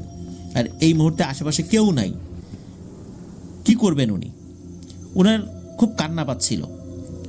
এমন সময় উনি বলে ওঠেন, কেউ আছেন আশেপাশে, আমাকে একটু সাহায্য করবেন? একবার বলেছেন শুধু, হঠাৎ করে কোত্থেকে যেন বেশ লম্বা জুব্বা পরা, সাদা দাড়ি, মুখে এক অসাধারণ সুন্দর চেহারার একজন মানুষ এসে ওনার সামনে দাঁড়ান। হঠাৎ করে এই লোকটাকে দেখে নুসাইবাপুর আম্মুর খুব ইতস্তত বোধ হচ্ছিল। ভেবেছিলেন যে ইনি হয়তো মসজিদের ইমাম হবেন, কিন্তু ওনাকে দেখে তো এই এলাকার লোক বলে মনে হচ্ছে না। শুধু এই এলাকার লোক না, উনি এই এলাকায় তো নতুন বিয়ে হয়েছে, সবাইকে চেনেন, বিষয়টা এরকম না, কিন্তু গ্রামের মানুষের পোশাক আশাক চেহারা যেরকম হয় তার সাথে এটা মিলছিল না। এটা দেখে ওনার মনে হচ্ছিল যে এই এলাকার লোক উনি না। যাই হোক, লোকটা হঠাৎ করেই ওই গরুগুলোকে উদ্দেশ্য করে বলতে শুরু করলো, কিরে, হ্যাঁ, এই মেয়েটাকে একা পেয়ে এইভাবে ভয় দেখাচ্ছিস? তোরা আর ভালো হবি না কখনো? এই মেয়েটা কি তোদের কোনো ক্ষতি করেছে? কেন ওকে ভয় দেখানোর জন্য পিছু নিয়েছিস? আর এগুলা করে তোর লাভ কি? মানুষের ক্ষতি করে কোনো লাভ হবে? আল্লাহর ভয় নেই তোদের? কবে বুঝবি তোরা? হ্যাঁ, আল্লাহর সামনে কিন্তু এসব কাজের হিসাব দিতে হবে। যা, এখান থেকে চলে যা, আর এদেরকে ভয় দেখাতে আসবি না। এরপর কি হলো, ওই গরুগুলো মনে হলো এই মুরব্বী লোকের কথাটা শুনে আস্তে আস্তে শান্ত হয়ে হেঁটে চলে গেল। কোথায় যে চলে গেল এটা নুসাইবাপুর আম্মু বুঝতে পারেন নাই। এরপর লোকটা নুসাইবাপুর আম্মুকে বলল যে, মা, তুমি এত রাত্রে বের হয়েছো কেন? তোমাকে তো দেখে মনে হচ্ছে তুমি কোনো বাড়ির বউ। তখন নুসাইবাপুর আম্মু বললেন যে, চাচা, কোথায় এত রাত? এই তো এখনই সকাল হয়ে যাবে, কিছুক্ষণের মধ্যেই। তখন ওই লোকটা বলল, মা, তুমি কি ঘড়ি দেখে বের হও নাই? তুমি জানো এখন রাত কয়টা বাজে? ফজরের আজান হতে এখনো অনেক দেরি। তুমি একটা বড় বিপদের মুখে পড়তে যাচ্ছিলা। আল্লাহর রহমতে আমি যদি সময় মতো না আসতাম তাহলে কিন্তু এরা তোমার বড় ক্ষতি করে ফেলতো। যাও, তাড়াতাড়ি বাসায় যাও, আর সময় বুঝে চলাফেরা করবা। যাও, দ্রুত বাসায় চলে যাও। তখন নুসাইবাপুর আম্মু ওনার প্রতি কৃতজ্ঞতা প্রকাশ করেন। এরপর উনি বাড়ির দিকে রওনা দেন। কয়েক কদম যাওয়ার পর আবার কি মনে করে পেছন দিকে তাকিয়ে দেখেন কেউ নাই। এরপর উনি এক দৌড়ে বাসায় চলে আসেন। বাড়িতে এসে উনি ওনার যেই ঘরটা আর কি, যে ঘরে ওনার হাজব্যান্ড শুয়েছিলেন, মানে নুসাইবাপুর বাবা শুয়েছিলেন আর কি, ওইখানে ডাকাডাকি করছেন। হঠাৎ করে এরকম ডাকে নুসাইবাপুর বাবা তো ধর্মর করে লাফ দিয়ে উঠছেন। কি হলো, কি হলো, এত রাতে ডাকাডাকি করছো কেন? পাগল হয়ে গেছে নাকি? তখন নুসাইবাপুর বাবা দেখলেন যে নুসাইবাপুর আম্মু ঘেমে একাকার, খুব ভয় পেয়েছেন বলে মনে হচ্ছে আর কি। তখন নুসাইবাপুর আব্বা, মানে নুসাইবাপুর বাবা, নুসাইবাপুর আম্মুকে জিজ্ঞেস করেন, কি হয়েছে তোমার? তখন নুসাইবাপুর আম্মু বলেন, যে দেখো তো ঘড়িতে কয়টা বাজে। তখন বালিশের পাশ থেকে ঘড়িটা নিয়ে, একটা হাত ঘড়ি ছিল আর কি, ওটা নিয়ে বললেন যে এখন তো 2:27। তখন নুসাইবাপুর আম্মুর বুকটা ধস করে ওঠে। কারণ কি, যে উনি তো সকাল মনে করে বাইরে বের হয়েছিলেন, এত রাত এখন, এটা কিভাবে সম্ভব? আর ওই যে ওই মুরব্বী তো বলেছিলেন যে এখন অনেক রাত। উনি ওই সময় বিষয়টা বলেন নাই, তবে এতটুকু বলেছিলেন যে উনি সময় না বুঝে পানি আনতে গিয়েছিলেন। তাই উনি আবার যখন বুঝতে পেরেছেন দ্রুত চলে আসছেন। তো ওই সময় ওনার বাবা অনেক রাগ করেন আর কি, যে তুমি দেখো নাই, মাথার পাশেই তো ঘড়ি, ঘড়ি দেখে বের হবে না? আল্লাহ না করুক যদি বড় ধরনের কোনো বিপদ আপদ হতো। পরের দিন সকালবেলা মূলত এই ঘটনাটি বাড়ির সবাইকে খুলে বলেছিলেন। তো নুসাইবাপুর দাদা এই বিষয়টি জানার পর মসজিদের একজন ইমাম সাহেবকে বিষয়টি যখন বলেন, তখন ইমাম সাহেব বলেন, এই রাস্তায় দুটো দুষ্টু প্রকৃতির বদ জিন আছে, ওরা এই দিক দিয়ে চলাচল করে গভীর রাত্রে। তো মূলত পূর্ণিমা এবং অমাবস্যার রাতে চলাচল করে। গত রাতটা ছিল পূর্ণিমার রাত। তো ওই সময় যখন উনি সময় ভুলে ওই দিক দিয়ে যাচ্ছিলেন, তখন ওরা ওনার ক্ষতি করার জন্য এসেছিল। আর ওই সময়ে একজন আল্লাহওয়ালা পরহেজগার জিন ওই রাস্তা দিয়ে যাচ্ছিলেন। একটা নিরীহ মেয়েকে বিপদে পড়তে দেখে উনি এগিয়ে আসেন এবং ওদেরকে তাড়িয়ে দেন ওখান থেকে। যদি ওরা ভালো কথায় না যেত, তাহলে ওই পরহেজগার জিনটা ওই দুটো জিনের উপর চড়াও হতেন। যেহেতু ওরা ভালোই ভালোই চলে গেছে, এই জন্য তার উপর আর চড়াও হন নাই। তো যাই হোক, উনি ঝাড়ফুঁক করে দেন। তো ওই ঘটনাটা এখানেই সমাপ্তি হয়ে যায় আর কি। তো এটাই ছিল ঘটনা।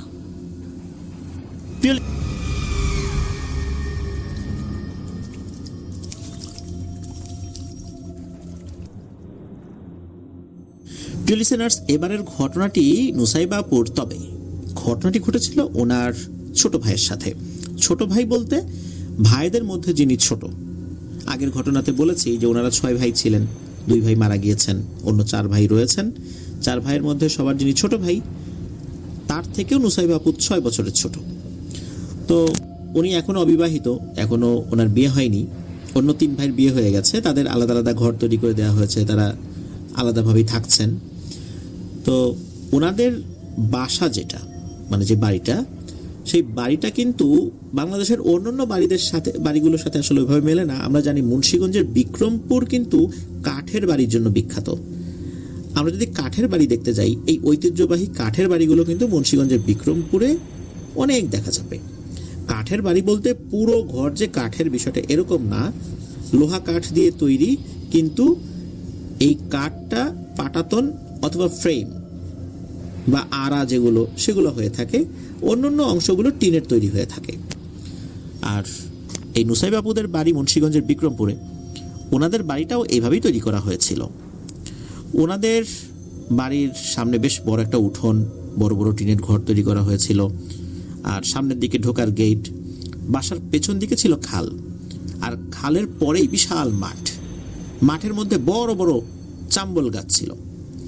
মাঠের পরে আবার একটা সীমানা রয়েছে। ওই সীমানাটা হচ্ছে জমিদারের একটা পরিত্যক্ত বাড়ি রয়েছে, অনেক পুরনো। দিনের বেলা দূর থেকে দেখলে সুন্দর লাগলেও রাতের বেলা কিন্তু এক ভয়ঙ্কর সৌন্দর্য ধারণ করে সেটা। এবার আসি মূল ঘটনায়। ওনাদের আগের ঘরের 3টা রুম ছিল। পরবর্তীতে ওনার ভাইয়া বড় হওয়ার পরে আলাদা আলাদা তো রুম করে দেওয়া হয়েছে। আর দীর্ঘ একটা সময় এই ছোট 2 ভাই বোন একই রুমে থাকলেও, যেহেতু বড় হয়ে গেছেন, আলাদা রুম তৈরি করে দিতে হয়েছে। এখন এই যে ভাই, এই ভাইয়ের জন্য একটা আলাদা রুম তৈরি করে দিতে হবে।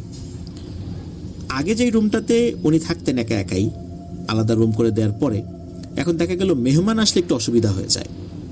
মেহমানদের জন্য অসুবিধা হয়, আবার এই নুসাইবাপুর ভাইয়ের জন্য অসুবিধা হয়। এই কারণে নুসাইবাপুর বাবা চিন্তা করলেন যে সামনের দিকে রুম তৈরি করলে উঠোনটা ছোট হয়ে যাবে, তাহলে ঘরের পেছন দিকটাতে আর একটা রুম করলে কেমন হয়। তো এরকম পরামর্শ যখন উনি পরিবারের সাথে করেন, তখন নুসাইবাপুর আম্মু এই বিষয়টাতে কিছুটা ভেটো দেন। এই কারণে যে উনি বলেছিলেন যে পেছন দিকে ঘর করাটা কি ঠিক হবে, এই পেছনে খাল আছে আর এই দিকটাতে সমস্যা রয়েছে। তখন নুসাইবাপুর বাবা বলেছিলেন আল্লাহর রহমতে কোনো সমস্যা হবে না, আল্লাহ ভরসা। তো এই কথার উপরে, আল্লাহর উপর ভরসা করে উনি রুম তৈরি করেছিলেন। তো এক রাত্রে কি হয়, ওনার ভাই, উনি রুমে শুয়ে আছেন আর ওনার মোবাইল ফোনটা টিপছিলেন আর কি। খুব বেশি দিন আগের কথা না এই ঘটনাটা।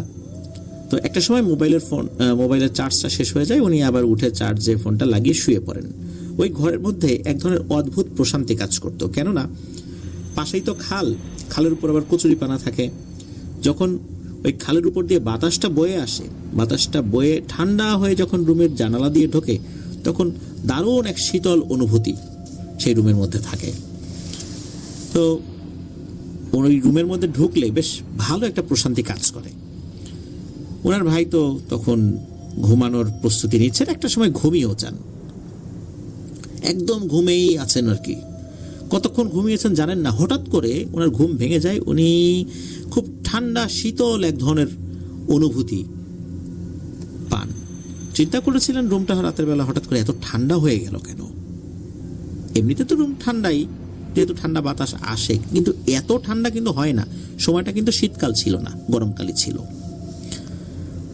উনি হঠাৎ করে পাশে তাকিয়ে দেখেন যে আরে ওনার নানু পাশে শুয়ে আছে। রুমে তো ডিম লাইট ছিল, ডিম লাইটে বোঝা যাচ্ছে।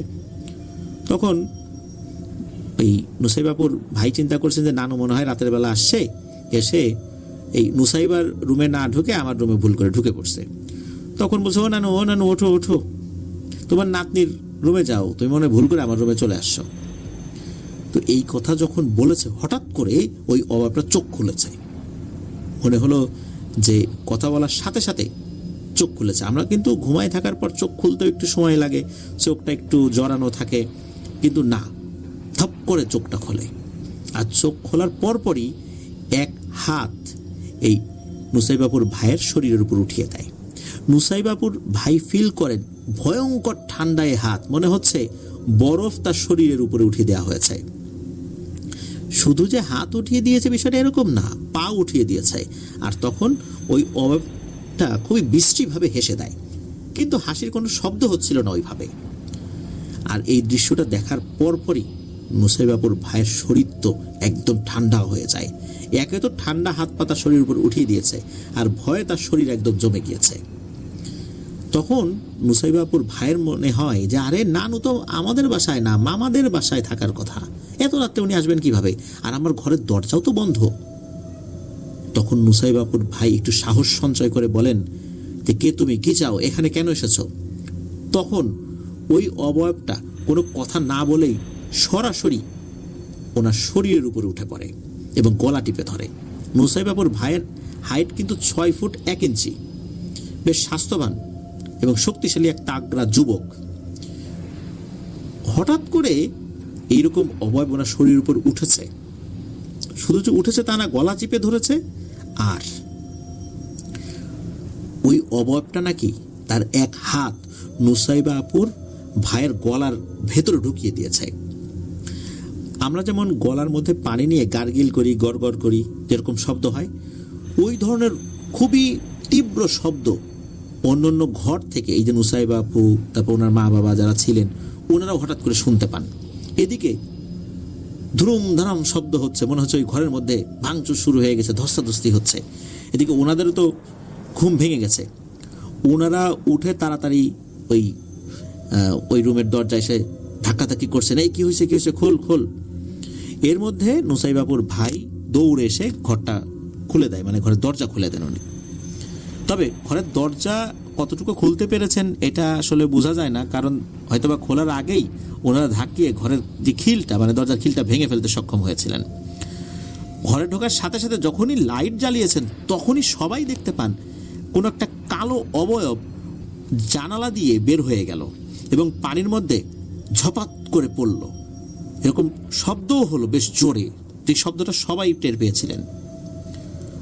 আর জানালার যেই দুটা পার্ট রয়েছে, কপাট আছে, বাইরে ছিল এই কপাটটা, এই কপাট দুটো কিন্তু তখনও নড়াচড়া করছিল, মানে কাঁপছিল। ওই দিক দিয়ে যে শিক দিয়ে বের হয়েছে ওই অবয়বটা, ওই তখন কিন্তু ওই কপাটে ধাক্কা লেগেছে। ওই ধাক্কার কারণে তখনও ওই কপাটটা কাঁপছিল। আসলে জানালার এই গ্রিলগুলো এমন সিস্টেমে ছিল যে একটা বড় সাইজের বিড়াল যদি বের হওয়ার চেষ্টা করে, তাহলেও তার জন্য এটা পসিবল হবে না। আর একটা বয়স্ক মানুষ বাতাসের মতো জানালা দিয়ে কি বেরিয়ে যেতে পারে? নুসাইবাপুর ভাইয়ের পুরো শরীর খামচানো, আর ওনার ভাইয়ের চোখ দুটো যেন ঠিকরে বেরিয়ে আসছিল ভয়ে। আর যে খামচিগুলো ছিল সেখান দিয়ে অল্প অল্প রক্তও পড়ছিল, আর ওনার ভাই কোনো কথা বলতে পারছিল না। প্রায় 4 দিন উনি কোনো কথাই বলতে পারে নাই গলা ব্যথায়, কারণ গলার মধ্যে নাকি হাত ঢুকিয়ে দিয়েছিল। তবে গলার আর বিশেষ ধরনের কোনো ক্ষতি হয়নি আল্লাহর রহমতে। সকালবেলা নানুকে ফোন করা হয়, নানু 1 ঘন্টার মধ্যেই মামা মামি সহ চলে আসেন নুসাইবাপুর ভাইকে দেখতে। তখনও কিন্তু নুসাইবাপুর ভাই নানুর সামনে যেতে ভয় পাচ্ছিলেন। পরবর্তীতে ওই যে রুমটা, ওই রুমটা ভেঙে পুনরায় আর একটা ঘর তোলা হয়েছে। আর নতুন করে ঘর তোলার আগে স্থানীয় মসজিদের হুজুরের সাথে কথা বলা হয়। নুসাইবাপুর বাবা কথা বলেছিলেন এবং বাড়িটা বন্ধ দিয়েছিলেন। তবে নতুন ঘর তৈরি করার পর আর ওই বন্ধনী দেওয়ার পর আলহামদুলিল্লাহ এখন পর্যন্ত কোনো সমস্যা হয়নি বলে জানিয়েছেন নুসাইবাপু। প্রিয় লিসেনার্স, নুসাইবা আপুর তিনটা ঘটনা তো শুনলাম। এবার আরও একটি ঘটনা যেটা নুসাইবা আপুর আম্মু অডিও ক্লিপ আকারে পাঠিয়েছিলেন, সেই ঘটনাটি এখন আমি আমার মতো করে আপনাদের সামনে উপস্থাপন করতে যাচ্ছি। চলুন শুনে আসি সেই ঘটনাটি।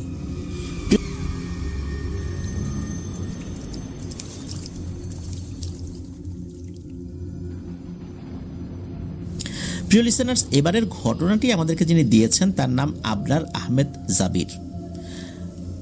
উনি ওনার কাজিনের সাথে ঘটে যাওয়া একটি ঘটনা আমাদেরকে দিয়েছেন।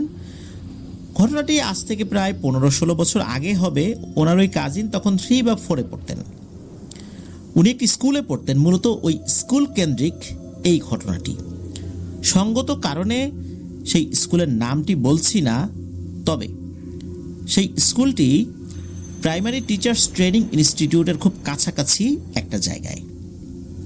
ওই স্কুলে একটি গাছ ছিল, সেই গাছটি স্থানীয়ভাবে সাবান গাছ নামে পরিচিত ছিল। ওই স্কুলে ওই কাজিনের আপন বড় বোনও পড়তো, তবে তার হতো ফুল ক্লাস আর এই কাজিনের হতো হাফ ক্লাস। দুইজনই তো কাজিন, মানে বড় জনের ফুল ক্লাস হতো, ছোট জনের হাফ ক্লাস হতো। তো দেখা যেত যে একসাথে দুজন কখনই আসলে স্কুল থেকে বাড়িতে ফিরতেন না। তো ঘটনাটি যেদিন ঘটে ওই দিন ওই টিফিন পিরিয়ডেই সবার ছুটি হয়ে যায়। 2 ভাই বোন একসাথে বাসায় ফিরছিলেন। হঠাৎ করে এই 2 জনের নজর যায় ওই সাবান গাছের উপরে। ওনারা দেখতে পান ওই সাবান গাছের উপরে একটি কালো অবয়ব বসে আছে। মানুষের মতোই দেখতে, কিন্তু বেশ ভয়ঙ্কর। চেহারাটা যে খুব ভালো বোঝা যাচ্ছিল বিষয়টা এরকম না, বেশ কালো চেহারা, এরকম কিছু একটা। আসলে ওইভাবে বর্ণনা দিতে পারেন নাই, তবে বোঝা যাচ্ছে যে বিষয়টা একটু ভয়ঙ্কর টাইপের। ওনারা চিন্তা করলেন যে স্কুলের ভেতরে এই গাছের উপরে কোত্থেকে এই জিনিসটা এলো। 2 জন মিলে দ্রুত একজন টিচারকে এই বিষয়টা অবহিত করলেন। টিচাররা এই বিষয়টা শোনার পর ওনারা ওই গাছের এখানে এসে দেখলেন না, কোথাও তো কেউ নেই। অন্যদের কাছে জিজ্ঞাসা করা হলো, ওখানকার যারা স্টাফ ছিলেন তাদেরকে জিজ্ঞেস করা হলো, তারা এই ধরনের কোনো অবয়ব দেখেননি বলে জানালেন। কিন্তু অদ্ভুত আর একটা ব্যাপার রয়েছে, সেটা হলো যেই জায়গাটাতে এই 2 জন ওই অবয়বটাকে বসে থাকতে দেখেছিলেন, ওই জায়গাটাতে বড় বড় এক ধরনের পোকা ওনারা নিচ থেকেই দেখতে পাচ্ছিলেন। এই ধরনের পোকা ওনারা আগে কখনো দেখতে পান নাই। তো যাই হোক, ওনারা ওখানে এই পোকা দেখার পরও অস্বাভাবিক কোনো কিছু মনে করেন নাই।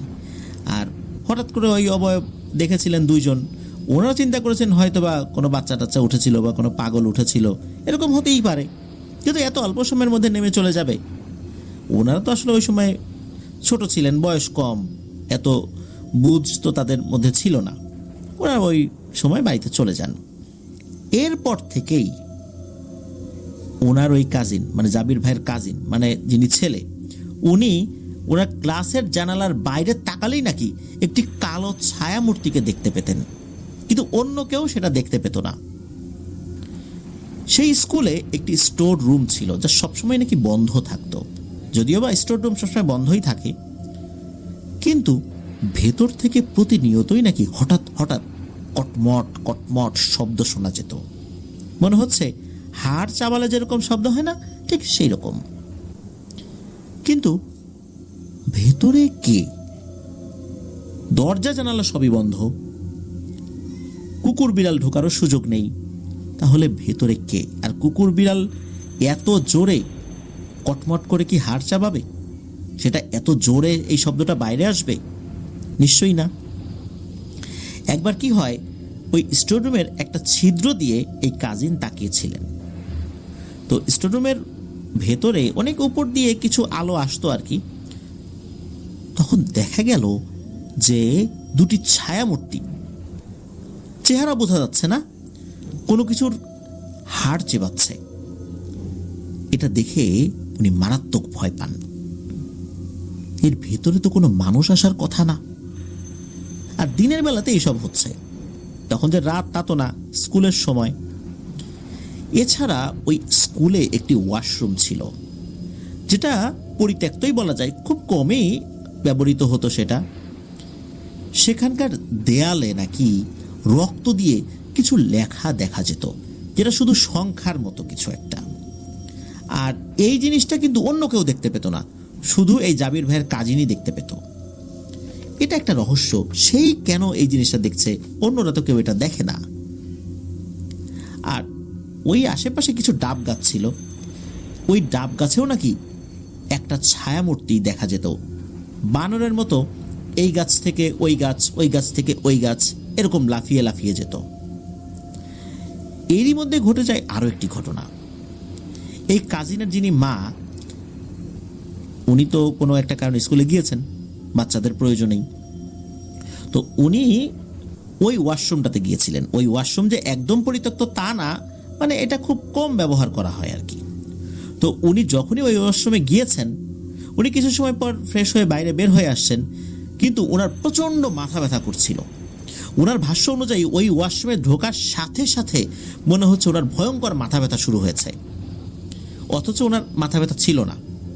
ওখান থেকে বের হওয়ার পরও ওনার মাথা ব্যথা অনেকক্ষণ ছিল, এরপরে ঠিক হয়ে যান উনি। হঠাৎ করে ওখানে ঢোকার সাথে সাথে কেন এমনটা হলো, এইটার কোনো কুল কিনারা ওনারা করতে পারলেন না। এই ধরনের সমস্যা যখন চলতে থাকলো, সেই কাজিন এই বিষয়টা যখন সকলকে অবহিত করলেন, পরিবারের সবাই যখন জানলেন, তখন ওই স্কুল থেকে তাকে নিয়ে অন্য জায়গায় ভর্তি করা হয়। দুই ভাই বোনকে নিয়ে অন্য জায়গায় ভর্তি করা হয়। তবে এই বিষয়টা শুধু দেখতেন হচ্ছে ওই ছেলেটা, যে ক্লাস 3-তে পড়তো ওই সময় আর কি। আর যে বড় বোন, সে শুধু একবারই দেখেছিল। কেনই একজনই দেখে, কেন অন্যজন দেখে না? আর এটা যদি নিছক হ্যালুসিনেশনই হবে, তাহলে জাবির ভাইয়ের সেই কাজিনের আম্মু কেন উনি ওই ওয়াশরুমে যাওয়ার পর হঠাৎ করে প্রচণ্ড মাথা ব্যথা শুরু হলো? আসলে এই বিষয়টা রহস্যাবৃতই রয়ে গেছে, এটা নিয়ে আর অ্যানালাইসিস ওভাবে করা হয়নি। এটি ছিল ঘটনা। প্রিয় লিসেনার্স, আপনাদের জানা এমন ঘটনা আছে কি? থাকলে কিন্তু আমাদেরকে ইমেল করতে ভুলবেন না। লিখে বা রেকর্ড করে যে কোনোভাবেই আমাদেরকে ইমেল করতে পারেন afnanthehorrorworldbd@gmail.com এই ইমেল অ্যাড্রেসে। ইমেল অ্যাড্রেসের স্পেলিংটা আমরা আমাদের ভিডিও ডেসক্রিপশনে দিয়ে রেখেছি, সেখানে গিয়ে আপনারা ইমেল অ্যাড্রেসের স্পেলিংটা চেক করে নিতে পারেন। প্রিয় লিসেনার্স, চলুন চলে যাব আমাদের এবারের মুন্সিগঞ্জ স্পেশাল এপিসোডের পরবর্তী আরও একটি নতুন ঘটনায়।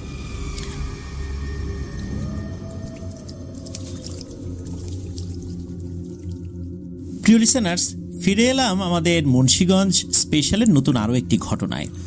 এই ঘটনাটি নুসাইবা আপুর পাঠানো শেষ ঘটনা।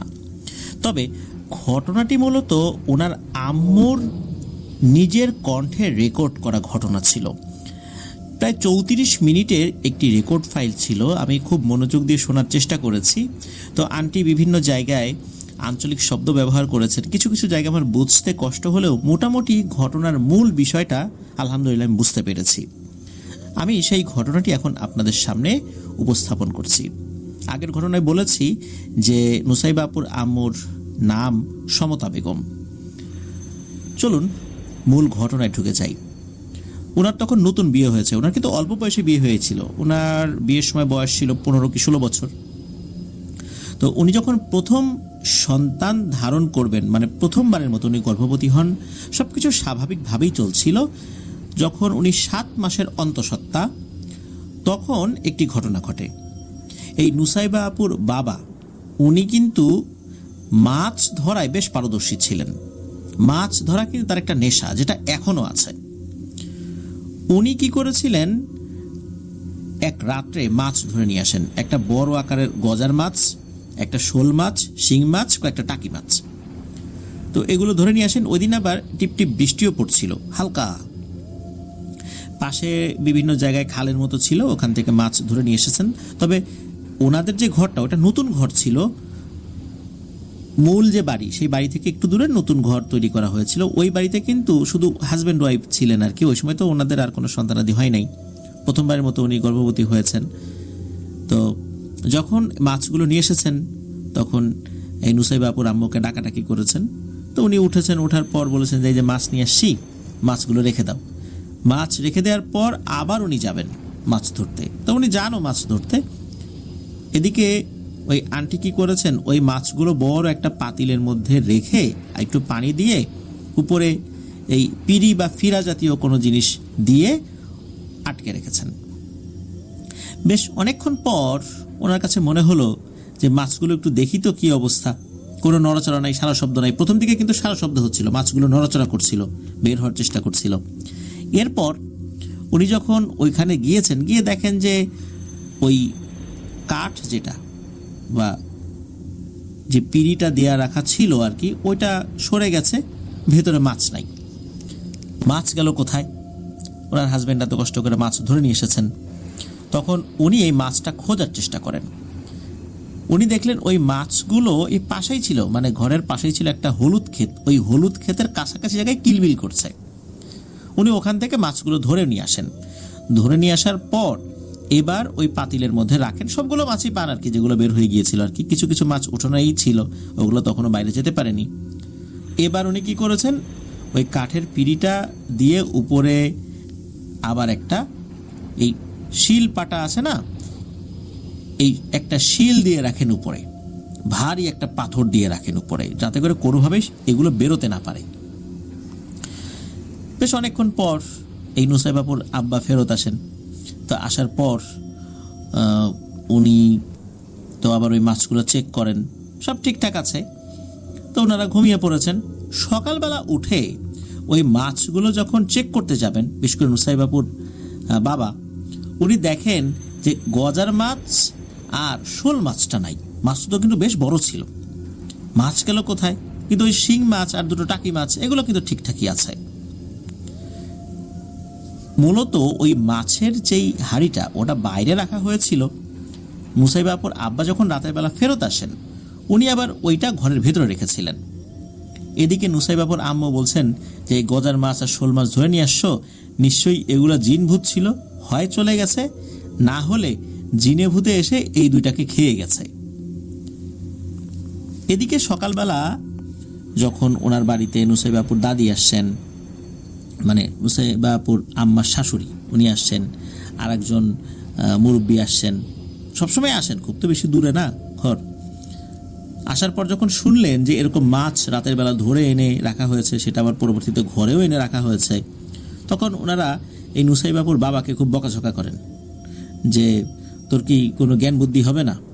এই অবস্থাতে, তোর স্ত্রী গর্ভবতী 7 মাসের, এই অবস্থাতে কেউ রাতের বেলা মাছ ধরে সেই মাছ আবার শোয়ার ঘরে নিয়ে এসে রাখে? এখন তো মাছ ধরা উচিত না। তখন আবার ওনারা জিজ্ঞেস করছেন তুই কোথায় মাছ ধরতে গেছিলি? তখন উনি বলেন যে আমি ওই দিকটাতে, মানে যেই দিকটাতে ওই যে পরিত্যক্ত জমিদার বাড়ি, ওই সাইডের যেই খালটা, ওই দিকে মাছ ধরতে গিয়েছিলাম। তখন বলেন যে ওই দিকে মাছ ধরতে গেলি কেন? ওই জায়গাটা খুব বদনাম আছে, এটা নিয়ে অনেক সমস্যা আছে ওই জায়গায়, তুই ওই দিককার মাছ ধরে নিয়ে আসছিস, এটা উচিত হয় না। যাই হোক,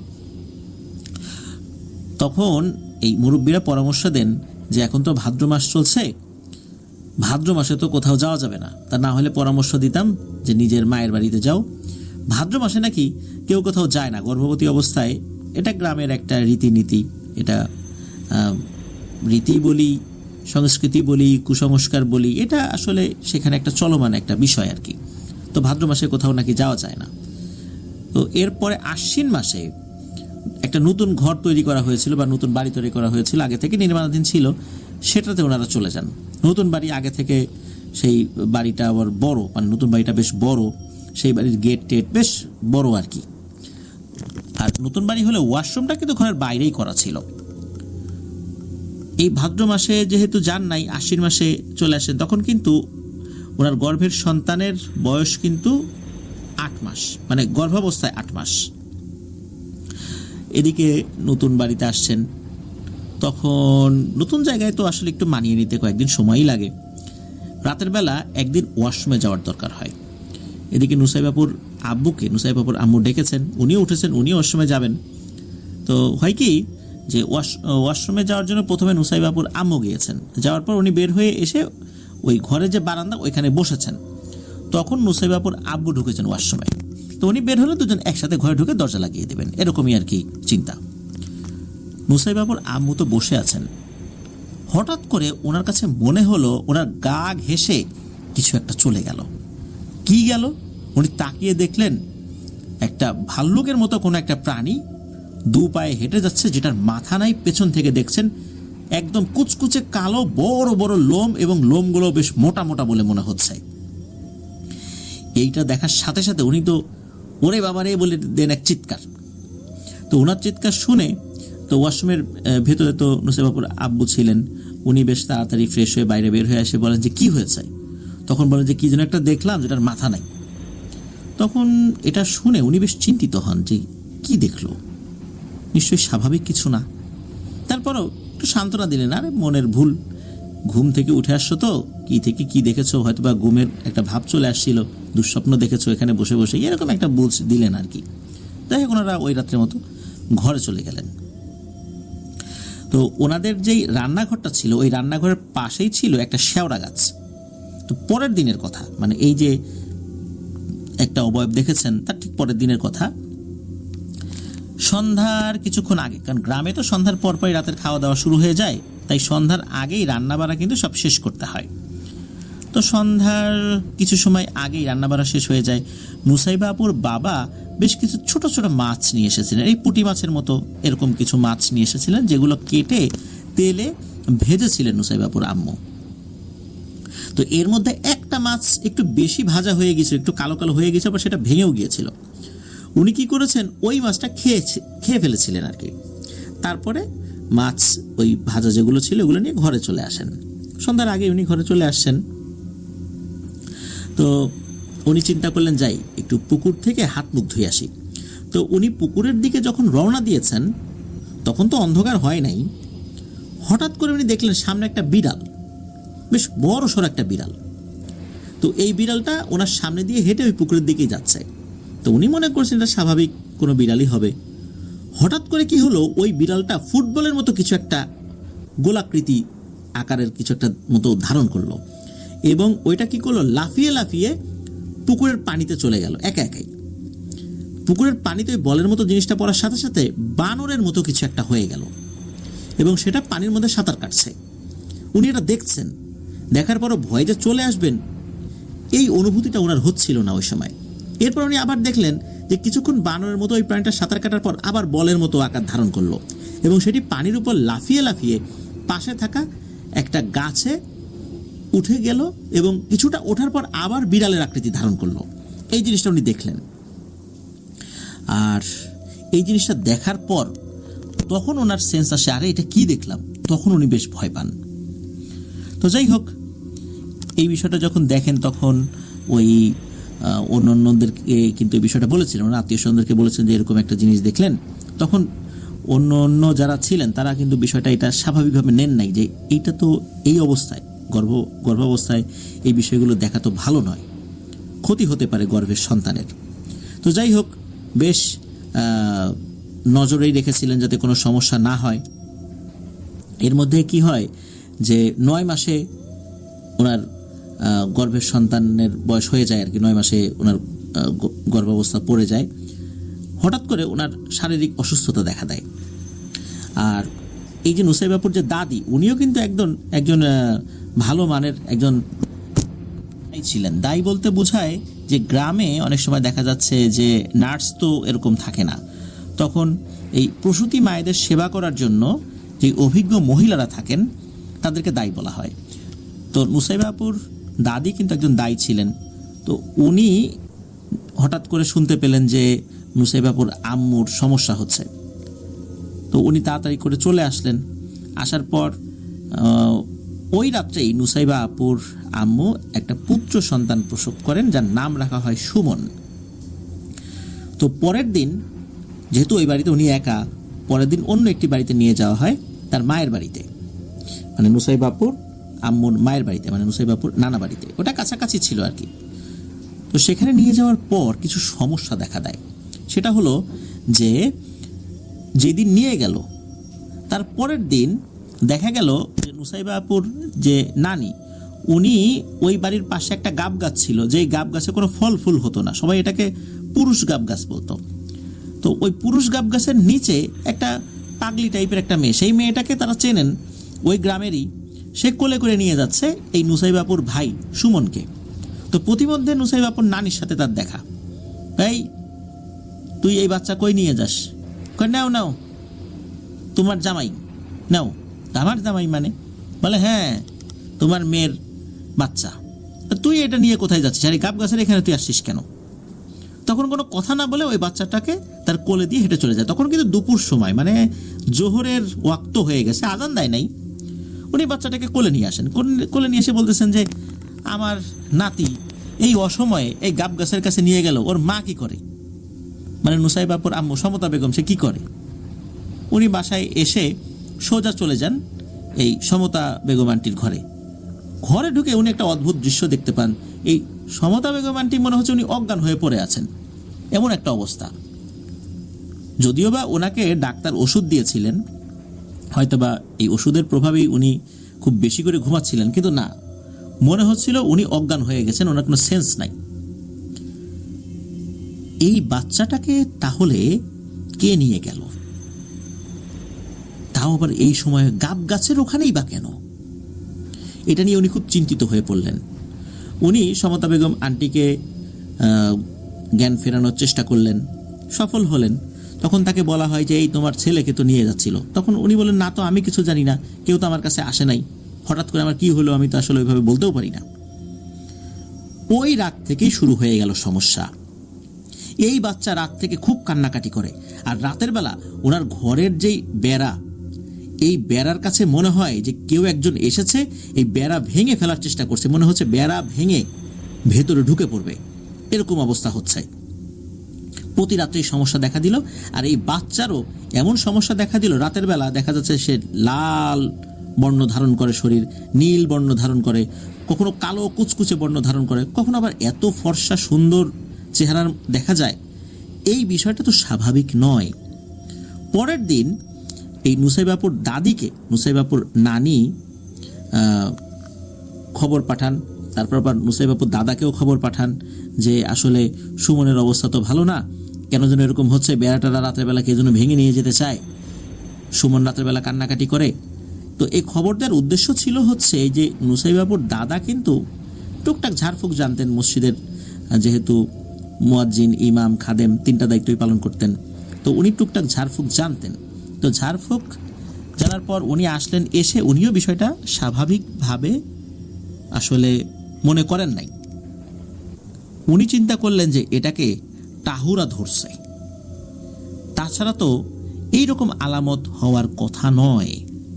আর টাহুরা জিন বাচ্চাকে সরাসরি চুরি করে নিয়ে যায়, নিশ্চয়ই এরকম একটা সুযোগ সে পেয়েছিল। এরপর স্থানীয় ভালো একজন কবিরাজকে দেখানো হয়। কবিরাজ এসে দেখার পর উনি বলেন, আরে বাচ্চাটার তো কিছুই নাই, সব শেষ করে ফেলছে, এমন সময় আমার কাছে আনা হলো, আমি তো কিছুই করতে পারবো না, তারপরও দেখি কি করা যায়। এরপর উনি কচু গাছের একটা ডগা এটা কেটে নিয়ে আসলেন। কেটে আনার পর ওই বাচ্চার সাইজে উনি মাপ দিলেন, মাপ দেওয়ার পর কিছু ঝাড়ফুঁক করলেন। সকলের সামনেই দেখা গেল যে ওই কচু গাছের ডগাটা 4 আঙ্গুল ছোট হয়ে গেছে।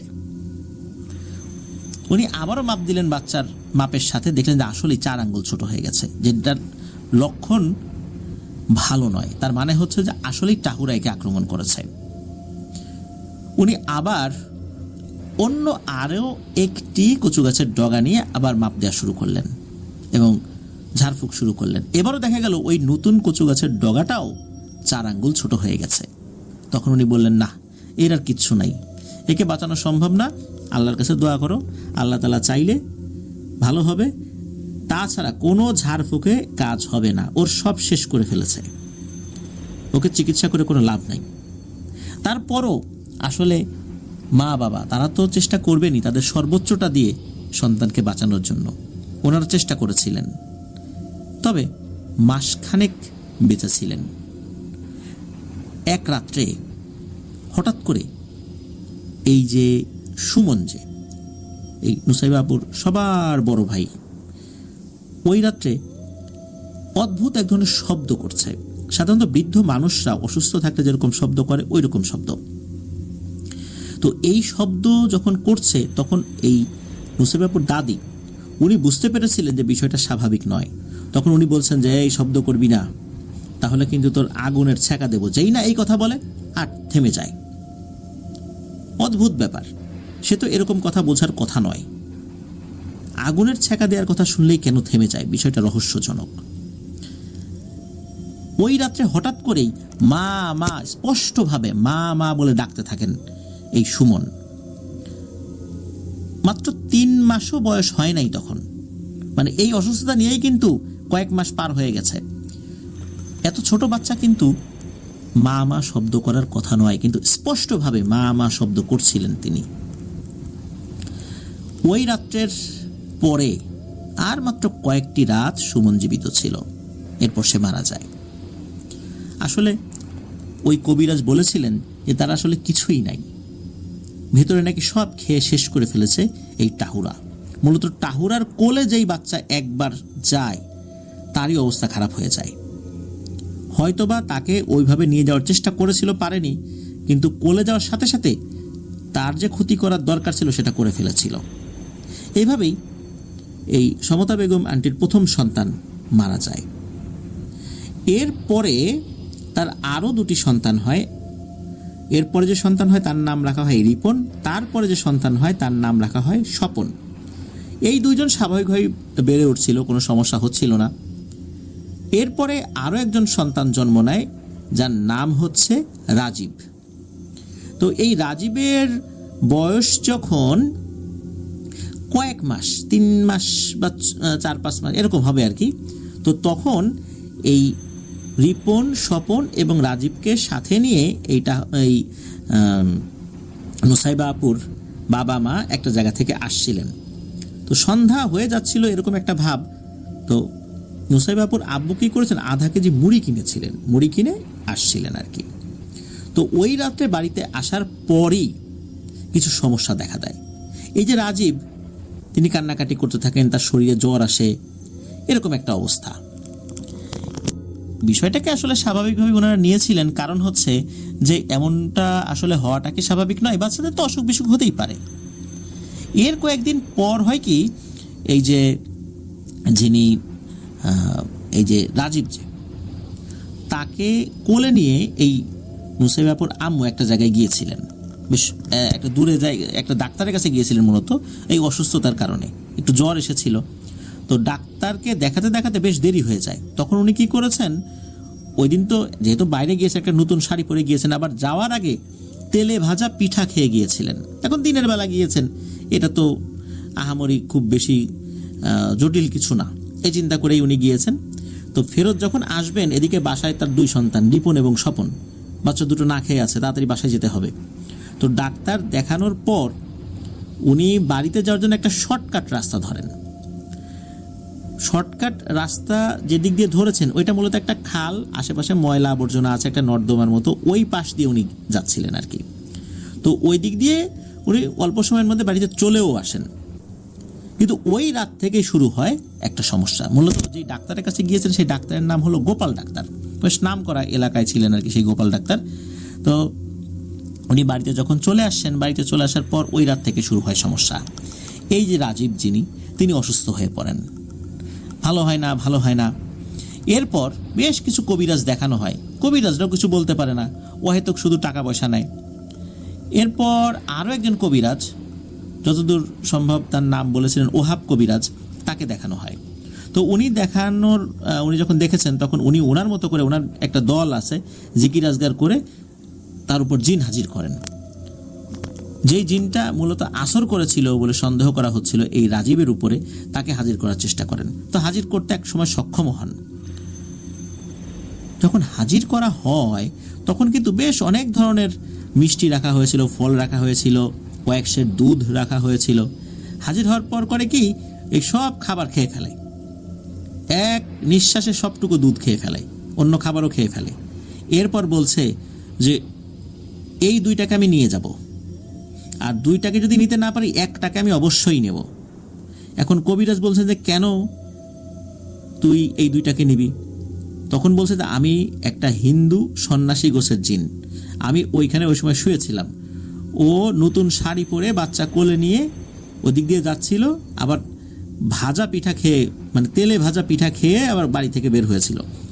ও যাওয়ার সময় আমার শরীরের উপরে পাড়া দিয়ে চলে যায়।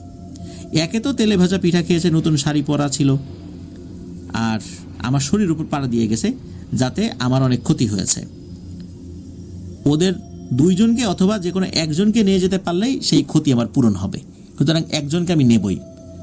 এদিকে কবিরাজ বলছে যে তুমি খাসি নাও, গরু নাও, অন্য কিছু নাও, যা চাও তাই দেব, কিন্তু ওকে নিও না। তখন বলছেন যে না, আমি নেবই। এদিকে ঝাড়ফুঁক শুরু হয়েছে, রুকিয়া শুরু হয়েছে। সেখানে এই যেই স্বপন, যিনি মানে নুসাইবা আপুর ওই সময়ের যিনি মেজ ভাই, সুমন ভাই তো মারাই গেছেন অল্প বয়সেই, কয়েক মাস বয়সে। এরপর তো রিপন, স্বপন, রাজীব, তাহলে মেজ ভাই হয় হচ্ছে স্বপন।